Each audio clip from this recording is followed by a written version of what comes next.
What is happening, brother? Yo. I can't believe I can figure this stuff out when Rob's not here. I'm always like, I'm like trying to figure out what banners to play and stuff. I didn't know if I would get the intro down. First up, we have to start off by saying congratulations to Rob and Hope, man.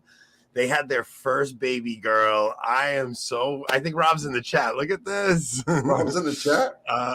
Yeah, Rob's in the chat. So listen, so yesterday, he goes in at like 6 a.m. yesterday morning.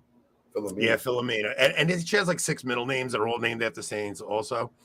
So yesterday morning, he goes in at I think he left his house at 5 a.m. He had to be at the hospital at 7. So he's there all day yesterday. And they induced labor like 9 a.m. So Hope was in labor all day yesterday. Contractions were like 2 minutes apart. I talked to him at like 9 o'clock last night, and I'm like, any progress? He's like, I don't know, man. He's like, they're saying soon. I'm like, so as a joke, I'm like, I hope she's in labor all night, so you're sitting in that uncomfortable chair all night. I'm the worst. That chair is. I text him when I wake up for work. at like 4:30 in the morning this morning. Yeah. I'm like, any progress? Thinking like he had the baby. He's like, still no baby. I think she had the baby finally at like 9 a.m. So he was awake all night sitting in that uncomfortable chair. She was in labor for 24 hours. That was Rob said, I hate this chair. He's still there. He's in the hospital. Oh, man. Oh, that's terrible. But yeah, that's such an uncomfortable chair. I can't even imagine sitting in it. But all right, guys, if you haven't already, please hit like. We honestly have, I think like 40 or 50% of the people that watch the show are not subscribed. So if you guys can, please subscribe. We're trying to get our numbers up. The higher your numbers go, the better we get into the algorithm. Right. The more they promote it. So, all right. So me and Enoch were talking the other day, and we were like, all right, what are we going to do for this show? And originally we were going to do like conversations we're going to have with our kids. And then Enoch throws this idea out and he goes, why don't we do brackets for Catholic speakers? And I'm like, all right, let's do it, man. So what do you think the rules should be, Enoch? You think I should pop the thing up on screen and we'll see tell everybody what the rules are? You wanna go straight to it, or do you want to talk more about? Well, you know what? Yeah. Well, the thing, yeah, because we there's also another thing that happened. Lila Rose went on that Whatever podcast the other day. Did you see any of it? I saw some. I see the highlights. I don't watch the whole thing. I saw the highlights too. I didn't. I mean, I won't watch that show. I think that show is disgusting, to be honest. But yeah, so she went on and she handled it. She handled it like a boss, man. Like she was in that guy's face, putting him in his place, essentially. This guy looked like such an effeminate little girl, unable to control his desires and appetites. And she just kept pressing him. Mm-hmm. And he was getting so triggered by it. It was like, so I think we should maybe do a show next week where we actually show the clips and actually discuss it. Somebody I'm a big fan of, John Doyle. I don't know if you heard of him or not. No. John Doyle he's more of a political commentator, but he's Catholic. He's actually was on there yesterday. I'm looking forward to that because John Doyle gives it straight. So I think he's perfect for that setting because he's so smart and so witty which is great. But the problem is what they're doing is they're not. I thought at first they were just getting like college girls, dumb college girls. They're getting OnlyFans girls. Oh, that's worse. So like, that's what I mean. It's like they're getting the worst of the worst. Like these girls are just like, it's not like I thought. Like the first time I saw like the clips from it, I thought they were just like dumb college girls, but they really are going to like the worst of the worst. These girls really do need help, and they're kind of embarrassing them, and like I don't know. It's like you get base takes out of it and stuff, but it's like what are you doing? I don't know. Yeah, do you mind if I share a quick story?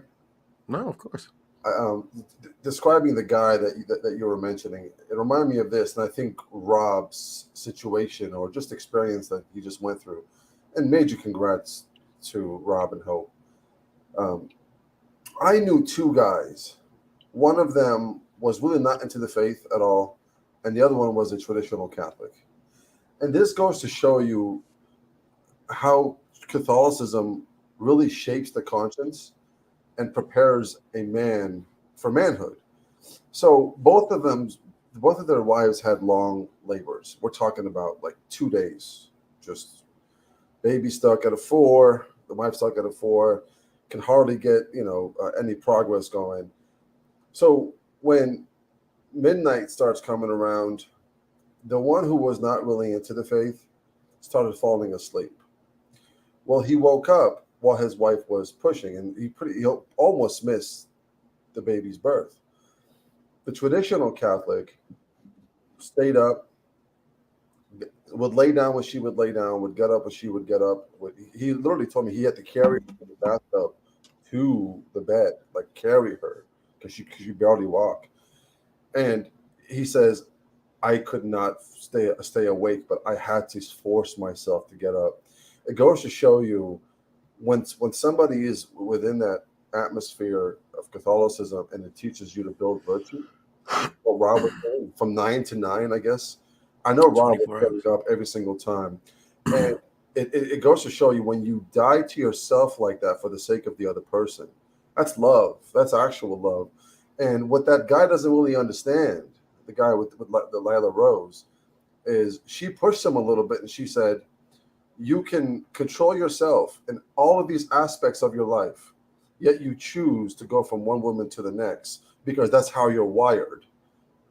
It doesn't make sense. And I thought that was a brilliant way of pushing him. So yeah, look, this is a guy who's working out. He's got a successful business, right? Yep. He has the ability to show discipline. Yes. But when it comes to his lower faculties, yes. he has no self-control, right? Yeah, because he's wired that way, right? It makes no sense. Yeah, he's like, I tried to fix myself in my 20s, and I'm unapologetically me. And it's like, dude, what are you doing, man? Like, yeah, it's effeminacy. It's what it is, and it's like it really is.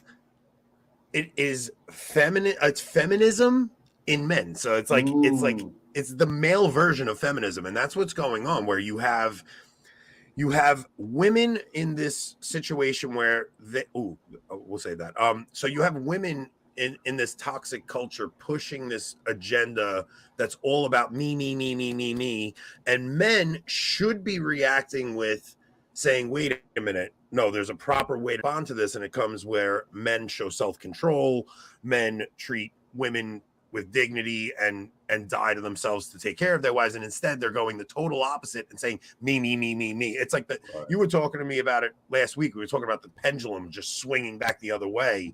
But I think it's the pendulum on the same side, just different sex when you're talking about the manosphere, whatever they call it. Yeah, that's so true. That's actually true. Yeah, I mean, vice is excess and defect, and you know for a fact that we're living in a viceful society because everything is based on excess and defect. Yeah, I remember thinking I would never have my own like self-control over some of my vices. Like I remember really thinking that. Like I remember like sitting in front of the cross and begging God, like you promised us freedom. Like when am I going to be free? But it really does come. Like it really does. It's just sometimes God does things in his time, and it's just you got to stick with it and stick with the grind and stick with it. And then when you do experience that freedom, there's something so beautiful about it. If he just gave it to you right away easily, I don't think you'd appreciate it. That's so true. Yeah, there's a sense of pleasure we get out of when we perform a virtuous act. And you get prideful. Proper. You would get prideful if he gave it to you right away. You'd think who you were, and like there has to be like a long, hard drudge through the mud to get to that point where you're finally like, okay, I'm not struggling with this thing anymore. Sure. Yeah, I mean, any athlete will tell you, losing a couple of chips when you finally win one, it means more. Yeah, the grind. So maybe we'll do that. Maybe next week we'll do that, and we'll actually play clips from it and point out the absurdity of this guy's position, because his position really is. It was disgusting. The guy was just. It was just. I care about myself. Me. Like absolutely no ability to sacrifice anything on behalf of anyone. Yeah. So, all right, let's pop this thing up. Let's explain everybody the rules here. Let's see. All right, I want to make this bigger on my screen. How do I do that? I need Rob. All right, here we go. Okay, so what we did was we broke it into 3 columns, right? Correct. All right, so top column. We have what's called Pius V column. This is the cream of the crop, the best of the best speakers, personalities. Then we have right under him is an empty column, which is between JP2. It looks like Trent Horn's on here. What's up, Trent? I'm just happy Trent found our channel. That's amazing. All right, so listen, here we have to explain something here because I want to make sure we put people in the column they belong in. Right. And I don't want to put them somewhere where they think they're being insulted by the column we put them in. So no, we're not assaulting anybody. We got nobody at all. This is not like that. So the Pius V column, I'm going to say, is going to be like your based trad who wants the theology before Vatican II. They don't want to hear anything about post-conciliar anything. Oh, look who's here. Whoa! What's up, Rob? So then the JP2 column, hold on, Rob, we'll get to you in a second. I just want to finish this real quick. So the JP2 column is for the post-conciliar Catholics who are 100% Orthodox. Yes. But there's nothing in, I probably would put myself in that column. So if we put somebody in that column, don't take offense at it. It's just what we're trying to we're just trying to be fair to people and put them where they think they should belong. And then the bottom column is called Rohr. So those are going to be your guys who are flirting with maybe a little bit of heresy, or maybe they're modernists and they're trying to pervert the faith a little bit. But I think that, we're going to try and be as fair as possible with this. We hear a baby crying. Let's see the baby. All right, let's see the baby, Rob. Dan, that's a funny one, man. The CC Dan's. Look at this little girl. Oh, that's adorable. No. What are you on your phone? iPad. Nice.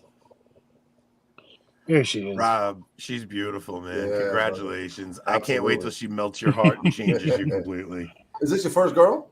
First girl, yeah. Wow, okay. What's that like? It's different.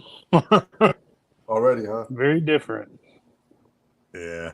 Well, it'll be really different once she hits like 7 months and she recognizes your voice and knows your daddy. That's when it really starts to change a lot. So yeah.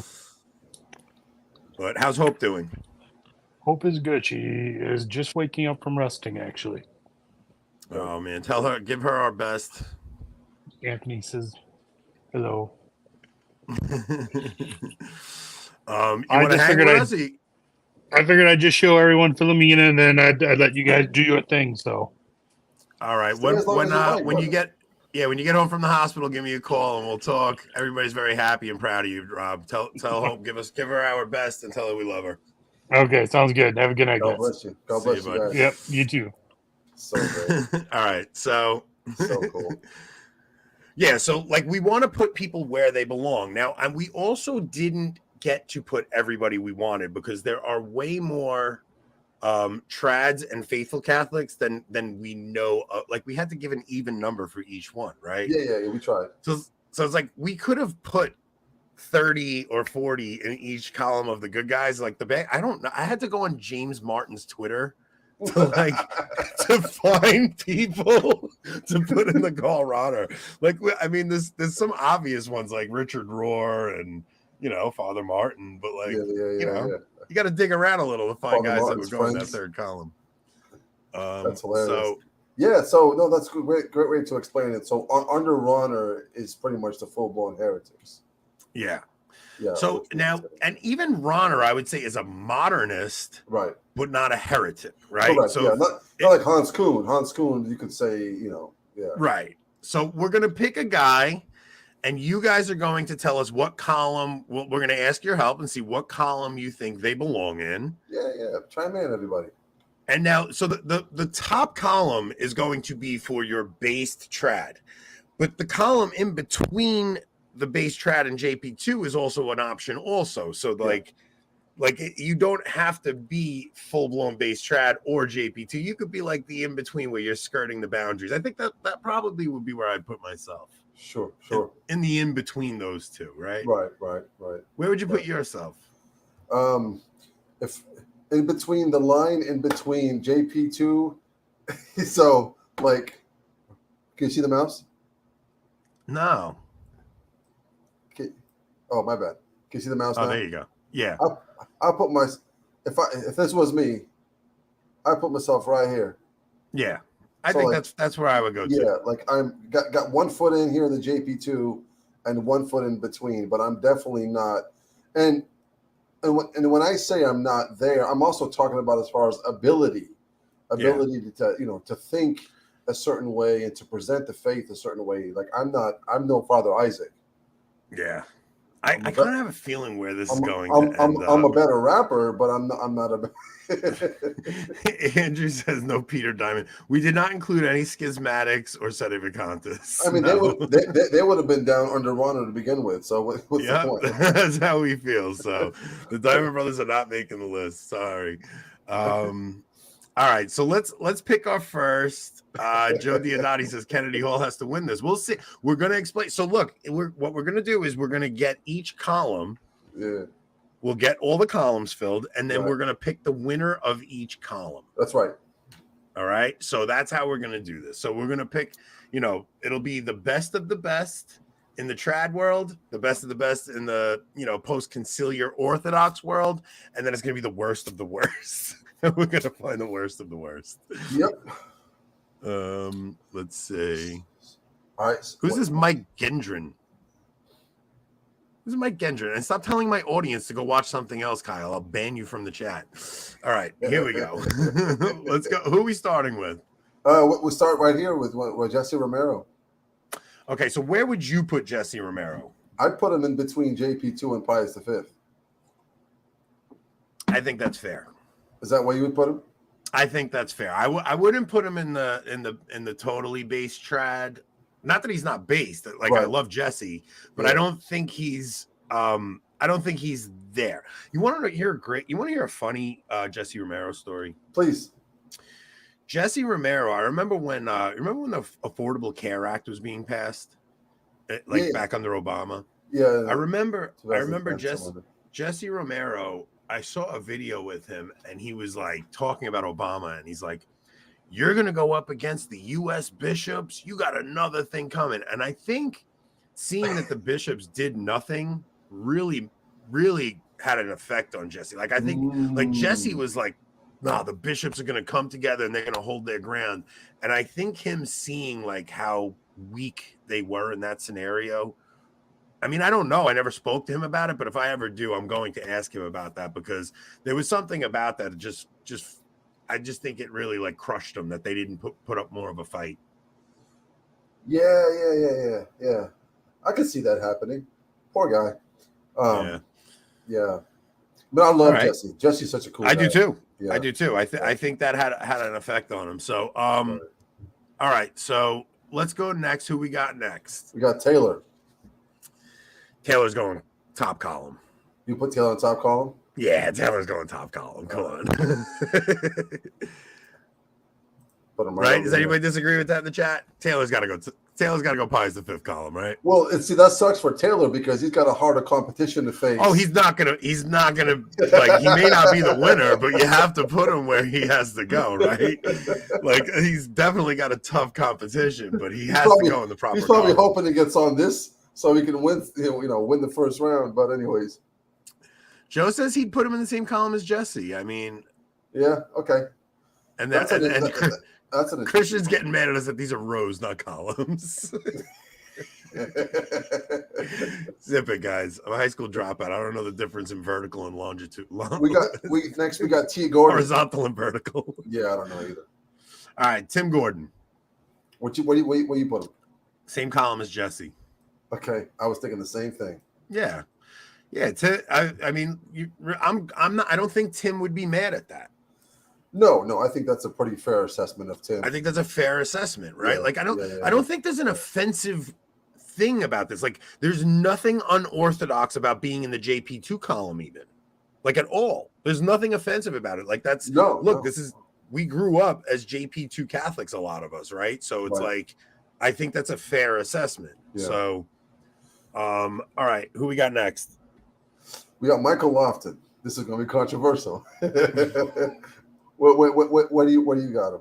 I put him in JP2 column. Okay. That's where I put him. JP2. He's a JP2 Catholic. He's a pro Vatican II. Loves the council. Yeah, I wouldn't mind doing that. Now, see, as far as his understanding of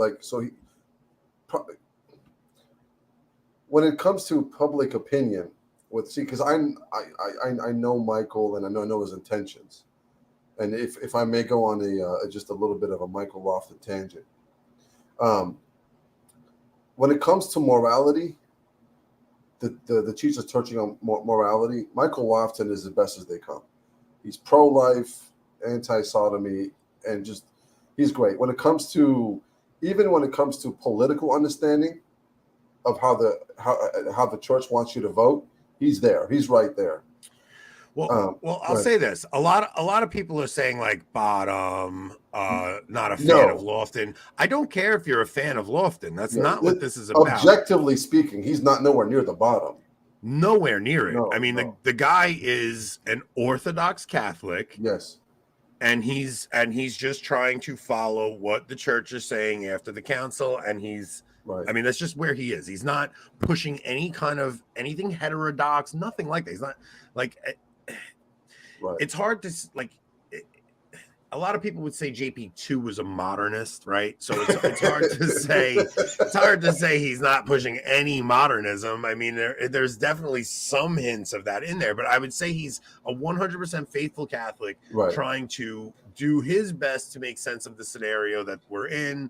And everybody, look. The other thing is, a lot of people don't like my position on this, but I give people a wide berth for the conclusions they come to these days. Sure. Because I think things are confusing. I don't think things are that easy. And anybody who says that it's not confusing is lying, or they like confusion, I guess, because it's very confusing. And I think people are doing the best they can to follow their consciences. Sure. And people come to different conclusions. And that doesn't make somebody not a faithful Catholic. It doesn't make, we're watching what's going on with Pat Coffin right now. It's like, I don't agree with Pat Coffin at all. I don't think Benedict was the Pope. None of that. Right. Same here. But I think Pat Coffin is the Pope. I think I agree. Francis is the Pope. I just think Pat Coffin is seeing things. He's like, nothing else makes sense to me, and this is my position. But he's still a faithful Catholic trying to be a saint, and I don't think he has to, he's not lying. I think he's 100% sincere in his conclusions. Right. So if you don't mind, I'd like to add one more thing about Lofton, because I think there's a misunderstanding there. Again, and I'm just going to be very brief. Lofton, when he started reasoning theology, it was a dialogue with the Orthodox, and when he saw where the traditional movement was going as far as the criticisms on Francis, and he may agree on some criticism because he's not a Francis fan. He said multiple times that he thinks the pontificate has been a net negative on the church than a net positive. Now, what he's looking at it is so far as saying the Orthodox are going to be proven right if you guys keep the path that you're going. People are going to join the Orthodox Church and leave the Catholic Church if you don't start explaining the Holy Father in the best way we possibly can in charity, because we're losing folks because of Francis. But we have to do the best that we can. You can call him a Pope-splainer all you want. I see where he's going for the sake of souls, for the sake of his brethren. So because of that, I'll put him in that column and nothing lower. Yeah, and I would say I try not to ever mention Francis because I'm a layperson, a high school dropout, and my opinion is irrelevant, and it doesn't matter. And nobody should ever take advice from me when it comes to, what my opinion on the Pope is. So I will keep my opinions to myself, and I will never cause scandal by my words when it comes to the hierarchy. Gregory says, thanks for giving a nuanced take on Lofton. Listen, guys, we are going to be charitable to everybody that we can here tonight. So do not think you're coming here to hear us bash other Catholics. It's just not going to happen. Yeah. I got nothing but love. All four that are up there right now. Nothing but me love. Too. Everybody up there, I actually have nothing but charity for. So who we got next? We got the great Father Isaac, who you had on just recently. Is there a column above Pius V? Get out of here, man. I agree with you. I'll put him right here. I agree with you. Yeah, he's going top column. There's not even a chance you're putting him anywhere but that top column. Absolutely, absolutely. I mean, I'm a Father Isaac stan, man. I am too. You will never convince me. All right, so now we're getting into the fun ones. Yeah. We got Father Casey, right? Yeah, we got Father Casey. So, where would you put him? What would you put Father Casey? I want to hear from the audience. Where does the audience think Father Casey should go? Father Casey should go to another baseball game. That's where he should go. Okay, so I think Father Casey's in between JP2 and Rohr. In between? In between. I'm not even going to give him Rohr because there's guys that got to go Rohr and there's guys that go below Rohr. Like he's a modernist. He's a straight up modernist. How low can you go, Max says. All right, everybody's saying Casey should go on the bottom. What do you think? You say Rohr column? I was gonna say Rohr, but because listen, I could be. Don't take my word as final. I don't know enough of his work. I know he's. Let me ask you this: do you think he's a notch down under Lofton? Do you think? Yeah, definitely. At least he's not on the same par as Lofton. No, I'm saying that I would say he's 2 notches under Lofton. Okay. So right. I would put him in the car. And in somebody asked me to bust a freestyle, so allow me to rhyme something. Father Casey, to be next to Rohr would be a badge of honor. Okay, so we're not dissing the guy. He'd probably take it as a badge of honor. So. Okay, well that's what I want. I want him to go in the column he would want to go in. I think he's a fan of Rohr. I mean, he's probably a very nouveau theology guy. Likes to flirt with the evolution of the universe and things like that. The cosmic Jesus type. The cosmic Jesus, right? Like cosmic Christ. Yeah. All right. The next guy we got over here, I don't even know how to say his name. I don't know you, Don. All right, who's this? Who's next? Massimo Faggioli? Is that how you say it? Massimo Faggioli. So you gotta look, everybody calls him Max Beans because you ever have pasta fazool? No. You never heard of pasta fazool? I heard of it. I never had it. Yeah, pasta fazool is really pasta Faggioli. Okay. So they call him Max Beans because pasta fazool is really pasta with beans. It's like it's an Italian dish. So people don't even realize they're calling him Max Beans, but his last name, like an American version of his last name, you would say Fazool. Oh, okay. All right. So because of that, he's going under Rohr. He's going under Rohr. I gotta put him under Rohr. I mean, would you put him under Rohr? Yeah. Okay. Yeah, I put him with James Martin, man. So you think he's a full, not full blown, but he's flirting with heresy. Yeah, dude. I think the things he says, I think he thinks Francis doesn't go far enough. Oh, right? Okay. Like, that's the case. I think that he thinks he doesn't go far enough. He wants to upend the things he says. Like I think he's one of the guys that actually complains that the Francis pontificate has been a disappointment because we thought we would get more change than we have. Yeah, those guys go under Rohr. So the ones who want to usher in the Vatican III. Phil says everyone gets to go into the column they want to be in. A row. I'm not calling it a row. I'm calling it a column. Yeah. I don't care. Okay, we'll call it row column. Okay. Next one is Jason Everett. I know where I'm putting him. Where would you put him? I want to hear where you put him. I put him in the JP2 column. Yeah, JP2 column. I mean, this guy is such a JP2 stan. I mean, he's all about JP2 theology Catholic. of the body. He is JP2 Catholic, Vatican II theology of the body. One of the theology best of the body, speakers, exactly. Like Christopher West would be in. Christopher West would be in that column. These are the Lighthouse Catholic Media Talk guys, right? Yeah. Christopher West. What's his name? The guy who does all the statistics. Matthew Kelly. Yeah. That whole crew, they would all go in the JP2 column, and I think they would want to. Right. Next time I got Chris Stefanik. JP2. So JP2. JP2 Catholic. That you down with JP2? All right, here we go. Not just JP2. Like he's a charismatic Catholic. Like yeah. He likes praise and worship music. Like he likes like hands in the air praise and worship stuff. He's not a Latin mass fan. He's not a fan of any of it. He's not. Yeah. You know who I didn't have on here? Who who would be very interesting. I think would be on there too as JP2 Catholic. But Dr. Barber, Michael Barber. Yeah, I love him. So Dr. Barber is not a TLM fan. I mean, really? Yeah, no, it's not. He prefers a Reverend Novosort over the TLM. He's an incredible biblical scholar. So that's a JP2 Catholic to a JP2 Catholic. You know what he does? He purposefully finds the good things that Francis does and says, and he blasts them all over social media. All right. I mean, that's better to do that than to criticize Francis, I think. Yeah, all the time. Publicly. I don't think lay people should be publicly criticizing. I think I think you better be in. I mean, I've said it before. Like, my conversion had a lot to do with me criticizing the hierarchy and then seeing my own fatherhood was a mess. Okay. And like, God was like, really? You want to talk about their fatherhood? And seeing what a mess my own fatherhood was and how much work needed to be done in my own life. And it was like such a humbling experience that that's really why I don't like to even play around with that stuff. I hear you.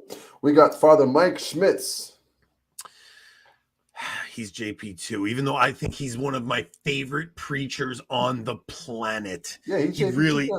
I adore Father Mike Schmitz, but he's a JP2 Catholic. I mean, I've watched his online masses. I can't keep up with him. He talks too fast. Oh, I love him. We listen to his homilies on the way to Latin Mass on Sunday a lot. Like with my kids, we got a 45-minute ride to Mass, so we'll throw Father Mike homily on the way to Mass. Hey, why not? He's great. He does good stuff. Yeah. Next one. Is it Dr. Hahn? It's Dr. Scott Hahn. This is going to be controversial. I want to put him in Pius V, but I know that's not going to fly with the people. That I wouldn't even agree with that.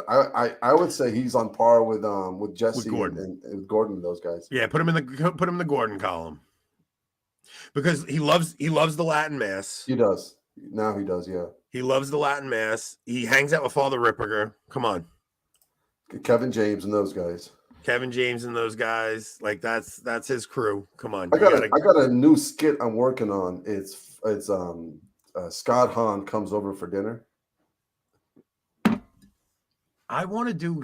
When we meet up and when we go to Pennsylvania, we're doing something. We're filming something. Let's do a skit. That'll be hilarious. Like I want to be in one of your skits so bad. Let's do it. Oh man, we should have put. Well, E. Michael Jones, we didn't even put on here. There's a lot of guys we didn't get to, man. Yeah, I didn't have enough room. But if we put E. Michael Jones on here, everybody would have left, and we wouldn't have had any audience. So, Joe Diodati says it needs to be 2 columns. Yeah, he's Scott Hahn doesn't smoke cigars. I don't either. So, yeah, I don't know if I should light this or not, or smoke him if you got him. Yeah. All right, what do you got next? I got Mr. Trent Horn. Oh, Trent didn't stick around to see his placement. Did he leave? I don't think that was Trent. I think that was Kyle pretending to be Trent. Oh, that's probably true. True. All right. Well, if that was Kyle, then let's put him in the runner file. No, put him in JP2. He's JP2 for sure. He's JP2. Yeah, the Catholic Answers, Lighthouse. Yeah. JP2 guy. Nothing wrong with that. And, hey, no, I don't think there's any. That shouldn't be an insult, but it's going to be a packed category for these guys to. Not just that, but this is going for me. This is going to be the hardest one to pick out the winner because all of these guys are just fantastic. Yeah. Yeah. I got Father Dave Nix next. Oh, top column for sure. Top. Oh, he's going Pius V for sure. Pius V. There you go. See, now here's the problem. Talk to me.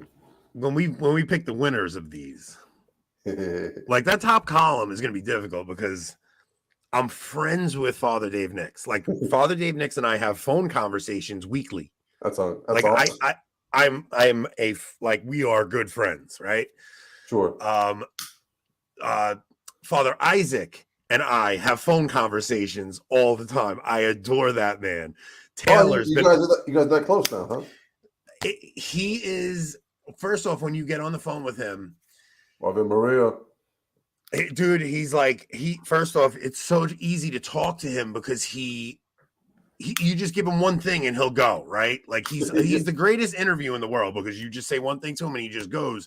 And we have so much in common. We're both from New York. It's like we have a very, he was from construction background. We both just like we'll discuss the things going on in the church and our positions on that stuff. And it's like he's such an easy guy to talk to. So I mean, we don't talk as often as I talk to Father Dave Nix, but I've had several phone calls with Father Isaac, and I adore that man. Anthony, so it's going to be hard for me to pick between my friends. You out of anybody in the trad cat world, your knowledge of underground hip hop is very impressive. Dude, if me and you did an underground hip hop bracket, nobody would have a clue. Nobody knows what talking about. It would be like 3 people in the world would know the music we listened to growing up. Do you remember a rapper named Supernatural?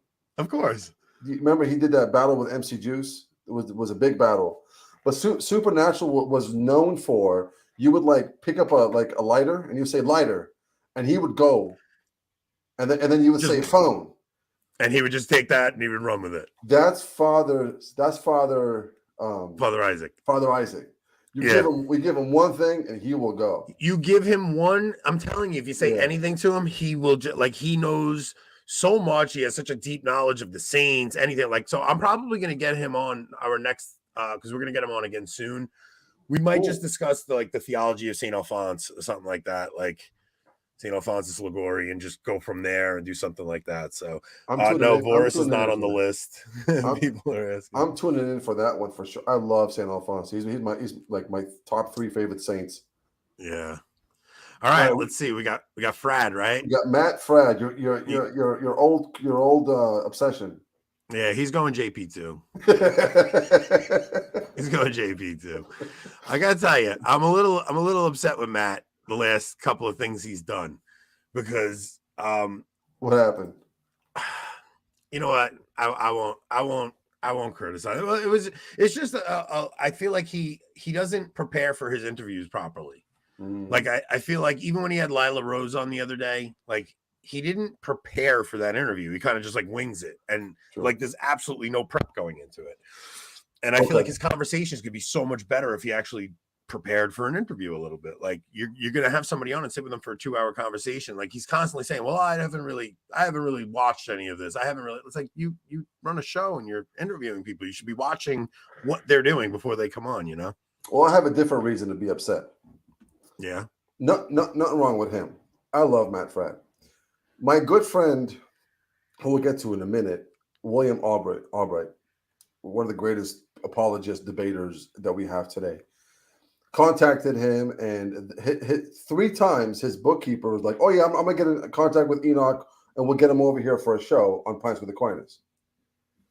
And 3 times they failed to contact me. So I'm just being patient. So one of these days I'll get on there because I like his audience and I think that they would be receptive to my music. 100%. Yeah. Yeah, look. I tried to literally go to Steubenville and like threaten the guy to bring me on his show, and he didn't respond. So I don't know if you're gonna have any success. I mean, I was almost there. All they had to do was contact me. I mean, it was all set up, ready to go, but the person who does the booking, I literally told him I'm gonna put a horse head in his bed if he doesn't bring me on his show, and he still said no. So I don't know. He's very picky about who he allows on his show. Meanwhile, if he had you on, his audience would be very receptive. And if he had me on, I'd give him the most entertaining show he's ever had. I wouldn't doubt that for a second. Since they would shame us for 5 hours. You have any idea the conversation I would have with Matt Fradd? It'd be 5 days. Yeah, I would prepare for my interview too. I wouldn't pull no flying by the seat. It'd be the greatest Catholic interview of all time. Of all time. I agree, 100%. I'm not even playing around. Absolutely. Joe's telling me. I think he's telling me I have to join Matt's locals. Maybe that's why. Oh, okay. Matt doesn't need more money. All right, who's next? We got Mr. Patrick Madrid. I think I want to put him in the. I don't know enough about his like stance on certain things, so like I want to say he's a JP2 Catholic, but I'm tempted to put him in the column above. Would you? Let me ask you a question. What's the difference between Trent Horn and Patrick Madrid? Yeah, you know what? The only thing that makes me want to put a guy in the column above JP2 is if they love the Latin Mass and they have a pull towards tradition, even if they don't go full blast. And I don't know enough about Patrick to put him in that column. Right. So you but Alex is saying a lot of people are saying second row because I do think I really do think he should be in the Scott Hahn, Tim Gordon column. You guys know him better than I do, so the audience let's take the audience up for it. We're gonna have to listen to the audience on that one because I like Pat a lot, and I'm gonna try and get him on here, and I want to make sure he goes in the column. Let's see. Rick says, glad to see this is my good friend ranking. I love Rick, man. I would have had him on with us, but I figured this is like one of those shows where it's I don't know. I don't know. I've done shows with Rick, just me and him anyway. Where would you put Rick? I put Rick in that same column that we just did. I'd put him between Pius and JP2, and that's where I would put myself. That's where I'd put Rick too. Yeah, I would. I would say that column in that middle column is very like is in the trad world, but very ecumenical to the Novus Ordo world. Where I think the top column is like, we got to get rid of the Novus Ordo. This is terrible. We have to go back to the old ways. That's all this is, right? Like Steve Cunningham's in the house. Did you see his comment? Cunningham, we got to put in between JP2 and Rohr. I mean, he's a bit of a modernist. Do you see his? He's a bit of a modernist. He said, "Who got drunk and put my face in this? I'm 64." Oh man, Steve's hilarious. You're gonna win the Rohr column. Don't worry, Steve. Steve is hilarious, bro. Oh, dude, he's so fun. I was actually just talking to him before. William Albrecht. See, I don't know him enough. I have to go by your judgment totally. The funny thing about William is he's got 1 foot in this door and 1 foot in this column. That's where he would be. But if I had to make a decision, I would put him right here. You know him better than me, right? So that column should be the guys who love the traditional Latin Mass, but will still go to the Novus Ordo, have no issues going to it. That's like they just prefer the Latin Mass. He's like the best. He's the best apologist and debater in the Catholic world today, and to me, he's not even close. Especially when it comes to when it comes to defending Mary, he's insane. So, yeah, everybody, Rick saying top 5 of all time. Okay, I'm gonna have to look him up now. Oh no! Oh, Christian's asking Rick, where would he put Muggsy Bogues? Top 5 shortest of all time, I guess. All right, we got Father Rip. Do we even? Come on, like that's a silly one. Come on, that's a silly one. Okay. So hey, how about we do this at the very end? You and I have to pick a different person each column, and then the audience gets to vote who wins. What? Oh, for when we do the final voting for each column? We'll do that. Right, we'll do that. And the audience gets to vote. We'll take a poll and who thinks. Okay. So I don't know him too well. You know him better than me. So I'll let you do, Father. Is it Lovell? Yeah, Father Lovell. He's going top column. Top column? He's going top column. He's got no shot at winning, but he's going top column. I love you, Father Lovell, but you got stiff competition in your bracket, bud. No, we got the great Father James Martin. So he's got to go Massimo Faggioli. Same line as Fazul's. Okay, yeah, I agree with you. Same row as Fazul's. And I would even put Richard Rohr is going there also. I think Richard Rohr is worse than Rohr, so he would go here. Yeah, for sure. Yeah, these are guys that are like Richard Rohr. If anybody doesn't know, Richard Rohr actually like pawns off Eckhart Tolle as Christian spirituality. That he's passing off its actual like New Age as Christian spirituality, and it's very dangerous. Now, I went on a Cursillo when I first converted, and all the men on this Cursillo were telling me about how amazing Father Richard Rohr is, and I never knew who he was. And I started reading a book of his, and I knew from like I'm talking a week into my conversion, I knew this was something off. I'm like, this is grace, nonsense. bro. That's grace. This has nothing to do with what I want to learn about, and I knew right away. Then I was at a parish where the priest would, in the bulletin, post excerpts of Richard Rohr, and I said, okay, time to get away from this parish. Also, there's so Samantha, right? So the column they are in is nothing against. It doesn't mean so. It's not like the top column is better than the bottom column. We're putting guys where we think they would fit in the Catholic world at this time. So Father Mike is my favorite homilist in public. Yeah, like he's one of my favorite homilists. Like, and then later on, Samantha, we're gonna pick the winner of each column. Correct. Yeah, so like these guys are gonna be in their column, and we're gonna pick who belongs in which column. Okay, so who you got next? I got Father Philip Wolf. I gotta put him on top column. Top column for sure. Nobody prepares for a conference like Father Philip Wolf.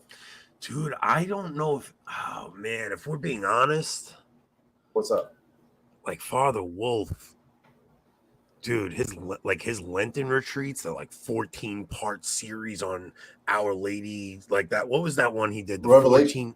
Our Lady of Revelation, that 14-part series that changed my life. That series. Nobody prepares like he does. I've never seen anybody prepare for a conference like he does. That's like a 4-volume book. Yep, his preparation is insane. If nobody has heard Our Lady of Revelation, I think it might be 16 parts because there's like a 14A and 14B. I think it might be 16 parts on Sensus Fidelium. Thanks to Steve. Our Lady of Revelation, Father Wolf, might be the greatest series I've ever listened to in my entire life. I'm going to tell everyone they should all listen to that series. 100%. Yeah. And then while you're at it, give $5 a month to Steve Cunningham. So keep doing what he's doing. Settle down. Join the Avoiding Babylon locals. Steve's a millionaire. He gets a lot of money. Don't worry about Steve. He's doing fine. Yeah. While you're at it, buy an album. Right? Buy an album. Buy an album from Enoch and then join our locals. Don't worry about that bum Steve Cunningham. All right, who we got next? Elijah. So he's heretic. I would put him below Richard Rohr. I would put him right next to Father Casey. All right, we'll give him Father Casey level. See, because I'm being charitable. I've known him most of my life, and I think Father Casey and him would get along really well. So, for anyone that doesn't know, Elijah is Enoch's brother. So, put him in the column. Put him in the column where we would be. Yeah, he'd be right here. Don says the Avoiding Babylon locals is wild. It's going to be, I promise. I have some. All right, so what I'm going to do on the locals, so like we do Off the Rails, and I pick a whole bunch of videos that we make jokes on. Now, there's a lot of videos that I can't play on YouTube because they're either like, for whatever reason, I can't play it on YouTube. It doesn't mean somebody's always going to die in it, but I'm just saying, like, there are videos that are like so heinous sometimes that I'm like, I want to discuss these, but YouTube won't let me. I can't expose like people, our regular audience. It would have to be our hardcore audience understands that there's going to be a point behind why I'm doing this, and they'd have to be willing to watch something a little bit edgier than our typical shows. So that's going to be our first local show as soon as Rob comes back from having the baby. Steve Cunningham. Oh, we're definitely going to be discussing the Amish, Don. And Steve said, I'm so wealthy, my wife just cut my hair. Thank God for hats. At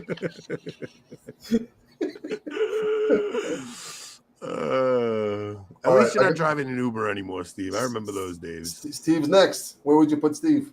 Steve's a JP2 Catholic, dude. Nah, he's in the middle, same column as your brother. I don't know about that. I'd put him in the JP2 column. He really, I think you're right. Steve, where do you want to be? You want to be JP2? Let's ask the audience. You know what? I'd put him right here, actually. I don't know. Let's see where he wants to go. Steve, where do you want to go? Do you want to go? Are you a JP2 Catholic, or you think you're a little more in the trad world? He'd be the perfect in-between column between those two. Yeah, there should be an in-between the in-between column. Yeah. You know what it is? I never met a trad who hates trads as much as Steve.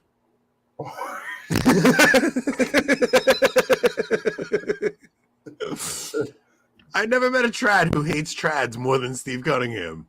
He can get away with it. All right, they're saying in between. All right, in between. Okay, I like it. Tweener. He's a tweener. He's in betweener. Yeah, I get it. I think that's a good spot for him. Yeah. All right, we got Bishop, the great Bishop Barron. I want to put him in the column. He's a JP2 Catholic. Yeah. He's a JP2 Catholic. Yeah, because honestly, I almost feel like he might even be between Rohr and JP2 because of his hell is empty stance. Yeah. Dare we hope. He doesn't say hell is empty. He says dare we hope. Dare we hope. Yeah, he takes the whole. Is it Balthazar? Yeah, and I think that's in between. I mean, if I put him here, he might be by himself. Put him in JP2. Let's give him the JP2 column. And here's the thing. I learned so much from Bishop Barron. Me too. Between the transition period from the whole Catholic answers and the traditional, like he was my in between guy that transitioned me there. Because he says he's Thomist, and in a lot of ways he is. He's very smart. Yeah, he is. I wish he just never touched the dare we hope thing. Like if he just never touched that, right? I don't think there would be much issue with him. I think he's afraid to. He's afraid he doesn't like confrontation at all, right? Like I think the couple of things that people generally criticize him for are the dare we hope thing, right? And like the Ben Shapiro interview. That's the other one, yeah. Right, the Ben Shapiro interview, he should have pushed a little harder on that. Right. Like, and I'll say something about Matt Fradd. Matt Fradd today with Calvin Robinson. Like, Calvin Robinson was like, "Well, I don't think I need to be Catholic. I think we're better off locking arms." And Matt Fradd goes, "No, you need to become Catholic." Like he straight up told him, and that's a hard conversation to have when you're face to face with somebody. And Matt stood tall. Like Matt is not afraid to. Yeah. I like. 100% respect to Matt Fradd for going that route and saying, look, this is, Calvin, I can't just say, I'm totally fine with you staying in the Anglican Church. I believe that the Catholic Church is the one true church, and I want you to join the Catholic Church. So that being said, I think the times that we have a lunatic at the door, warring brothers can lock arms and fight the lunatic at the door. Yeah. So that was a good line. I kind of like that he did that. Yeah, no, that's great. And Marshall did the same thing on Bryson's channel. Remember Bryson? The political Marshall was like absolutely no cowardice whatsoever. Bryson was like, now do I have to be Catholic to be saved? Marshall was like, there's no salvation outside the church, my man. Yeah, way to go. So I'm gonna see Matt Fradd next month. We're both going to a same wedding, mutual friends. Really? Yeah, in Ohio. All right, you gotta get both of us on his show at the same time. How about that? You rap and I'll yell at him. Let's do it. Phoebe, so I love Gabby After Hours. I should have put him on here. I didn't even think of that. I love Gabby After Hours. I don't know who that is. Dude, I want him on our show. He is, first off, I think he's like 58 and he looks 35. Like, I don't know if he found the fountain of youth or what, but he's so devoted to Our Lady. Like I learned so much from him about even like going through like why you should receive on the tongue. Like he's very traditional. He would definitely be in the same column as us, I would say at least. Yeah, I love Gabby After Hours. A lot of people saying Gabby is great. Gabby's great. That's great. Yeah, I got to check him out. Yeah, same thing with like I was talking about Albrecht. Yeah, I'm gonna have to check him out too. His Marian knowledge is insane. Gabby After Hours, I don't know how to get in touch with him. I've sent emails over there. Like, if anybody knows him, please put me in touch with him. I want him on here really bad. Yeah, do that. Let's get him on here. Next, I got Kennedy Hall. Top column. Like all the way top? All the way top. Kennedy's top column. Kennedy, top column. He's got tough competition. Look, right off the bat. Top column, A. I don't see how anybody's beating Isaac, Ripperger, or Wolf. Right? Like those, I don't think any of the other guys are going to be offended by that. I Like, don't even think Father Wolf is in that conversation, to be honest with you. you know, I just because of the what we talked about with his preparation. Yeah, no, that's great. You know, that's like, I don't know, that's like the All right, we're gonna Toronto. have to fight about. We'll fight it out when we get to that. We'll fight it out. We'll fight Let's it finish out. this list out. Okay, we got the physical representation of a 1970s briefcase. Father Reese. Father Reese is in the Richard Rohr column. Yeah, yeah, I agree. Let's put him right over here. All right, Mike Lewis. People are not gonna like what I say about Mike Lewis. I would put Mike Lewis right next to Father Casey. I would have put him in the bottom. No, he's not, and I would put him. I think I'd put him not JP2. He's got to be between JP2 and, but that'll put him in his own column. So right, dude, I'm going to tell you something about Mike Lewis. let's put him right here so he can go toe to toe with Father Casey. Just so he can go toe to toe with Casey, but I honestly think he belongs in the column above that. Let's put him right in between these two columns then. There we go. Look, people are not going to like what I'm saying about Mike Lewis. Shoot. Mike Lewis is a fan of Pope Francis. He loves Pope Francis, but he's also he's a faithful Catholic.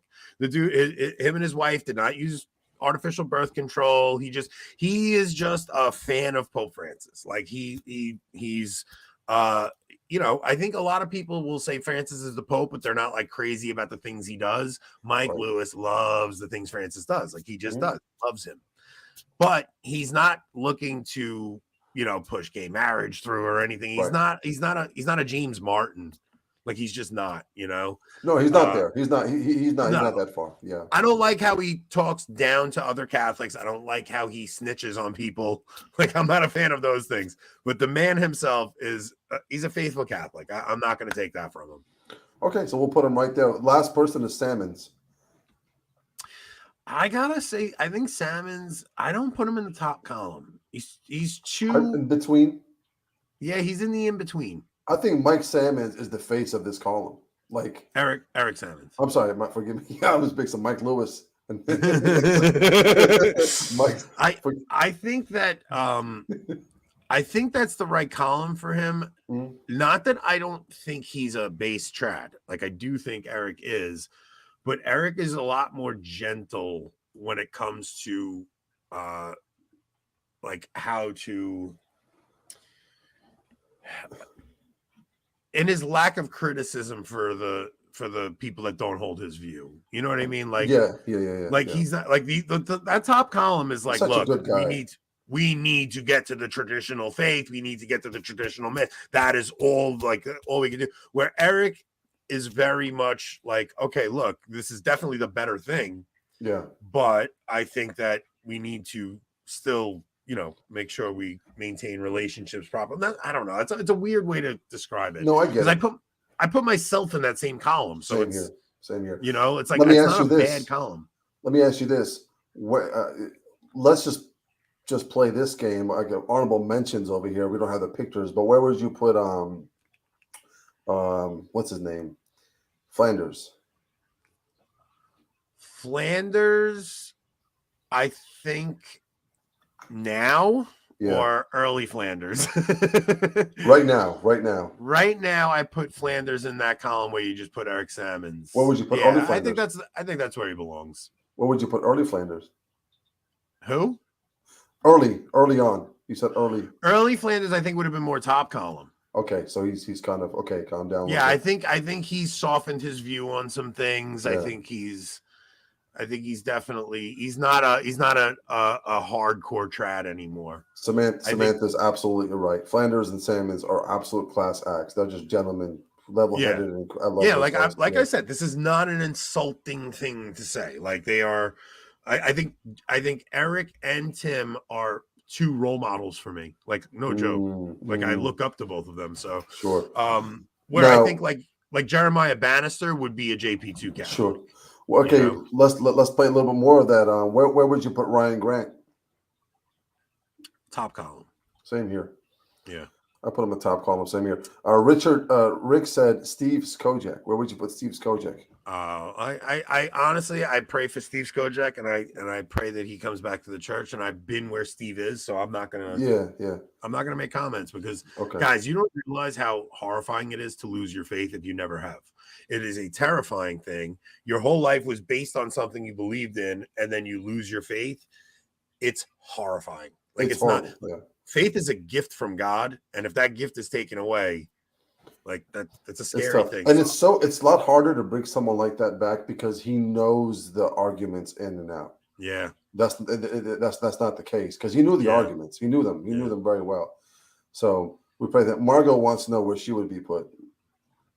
I would put Margot in Southside Chicago. Love you, Margot. Well, the thing is, okay, so, I think Margot wants to be in the top column, but I don't think Margot is top column. Yeah, I think she's in between. I think she's in between. Right. I think she thinks she's a top column, but I don't think she's a top column. I don't think she understands the ramifications of that top column. there's some heavy ramifications in the top column. All right, guys. Let's see here. Okay, we got a couple more. You want to keep doing this or? Does anybody have any other hypotheticals they would like to know? Yeah. How about Eric? No. All right. So Paul, if you're just coming, top column does not. You guys are not understanding. Top column is full on trad. Does not want to mess with anything post council. Like just like things. The faith belongs before the council. Jesse Romero, I think he's a traditionalist, but I think he's open to, it's not like modernism. I'm saying he's open to interpreting Vatican II in a good light. He's not going to, there's things that go along with that top column. That top column are guys who would say like feminism, like women don't belong doing certain things that I think, I would say I'm not as uncomfortable with. And it doesn't mean anything negative. It's not a negative thing to be in that middle column. Right. It's not like you're wavering in your faith. It doesn't mean you're unorthodox. It's just about like where you stand, theologically and how your approach is. There could be a few different factors in it, I would say. Yeah, and Paul, just rest assured, later on, actually very shortly, we're going to be picking who we think is the best per column. Yes, and then you guys get the vote on who wins that column. Samantha, Tim Gordon is in the column between JP2 and Pius V. So people were asking about Michael Knowles and Matt Walsh. So there was a very specific reason we didn't include them. We view them as cultural commentators who happen to be Catholic, not Catholic commentators, right? They're discussing cultural issues and they happen to be Catholic, whereas every one of these guys are Catholic commentators speaking on Catholic things only. Yeah, because we would then have to put like Kevin James, Mario Lopez on there too, and that's not the case. Margot, it's not the only qualifier. Hating Vatican II is not the only qualifier. The fact that you have a career means you can't be in the top column. Like that's just, you don't want to be in that top column. Believe me. I'm just saying it's a very Where hard. would you put Angela? Would you put Angela in between? Yeah. Angela Erickson? Yeah. She'd be in the same column as me. And Margot, I'm not putting myself in that top column. Please understand, this is not any way to insult you. Right. Like, it's not any way to insult you at all. This is not you and about I are on this column. You and I are on this column. Yes, that's the column you and I are on. Yeah. It's like, Don is being sarcastic here. Yeah. Don is being sarcastic. So it's fun to watch Father Chris Hillaire and Father Don Calloway making their way to tradition, two good JP2 priests. Who's Father Chris Hillaire? I don't know, but I know Father Don Calloway. Father Don Calloway, Yeah. He wrote the Consecration of St. Joseph book. Father Altman we didn't put on here. Father Altman, I would say, isn't that column that with Eric Sammons and Tim Gordon? Right here. If a priest still says or did say both forms of the mass, he's not. He's not in that top column, and that's not an insult. There's nothing wrong with that. Father Mark Goring is a JP2 Catholic. Yeah, he'd be there. I put Voris here too. Yeah, Voris is a JP2 Catholic. Right. Alara is from the Mercy Center, I think. Yeah. Okay. All right. Are we ready to vote? Father Michael Rodriguez will be right here. Father Michael Rodriguez. Yeah. The guy from Countdown to the Kingdom? The Fatima Center. Oh, the Fatima Center. Oh, okay. I thought you meant the no, that's Father Miguel Rodriguez. Yeah. I think the other one's Father Michael Rodriguez. Yeah, exactly. The other one's Spanish. Yeah. Mel Gibson is a son of a contest, isn't he? Yeah, that's why we wouldn't even put him in here. And he's not a Catholic speaker. Like, this is the Catholic speaker circuit, right? Exactly. So Shia LaBeouf, I don't know enough about him, right? Yeah, we don't know yet. We don't know enough. We'd have to see him live his faith out a little more. Okay. Let's see. They both said they're going to learn the traditional. Oh, that's amazing. That's what we need a Father Don Calloway learning the traditional, man. Yeah, he did say that. That's beautiful. That's what we need. Yeah. I'm going to check out Father Alar. Yeah, if you guys, if there's people that you guys think I should check out because you think I would enjoy, always make suggestions to me.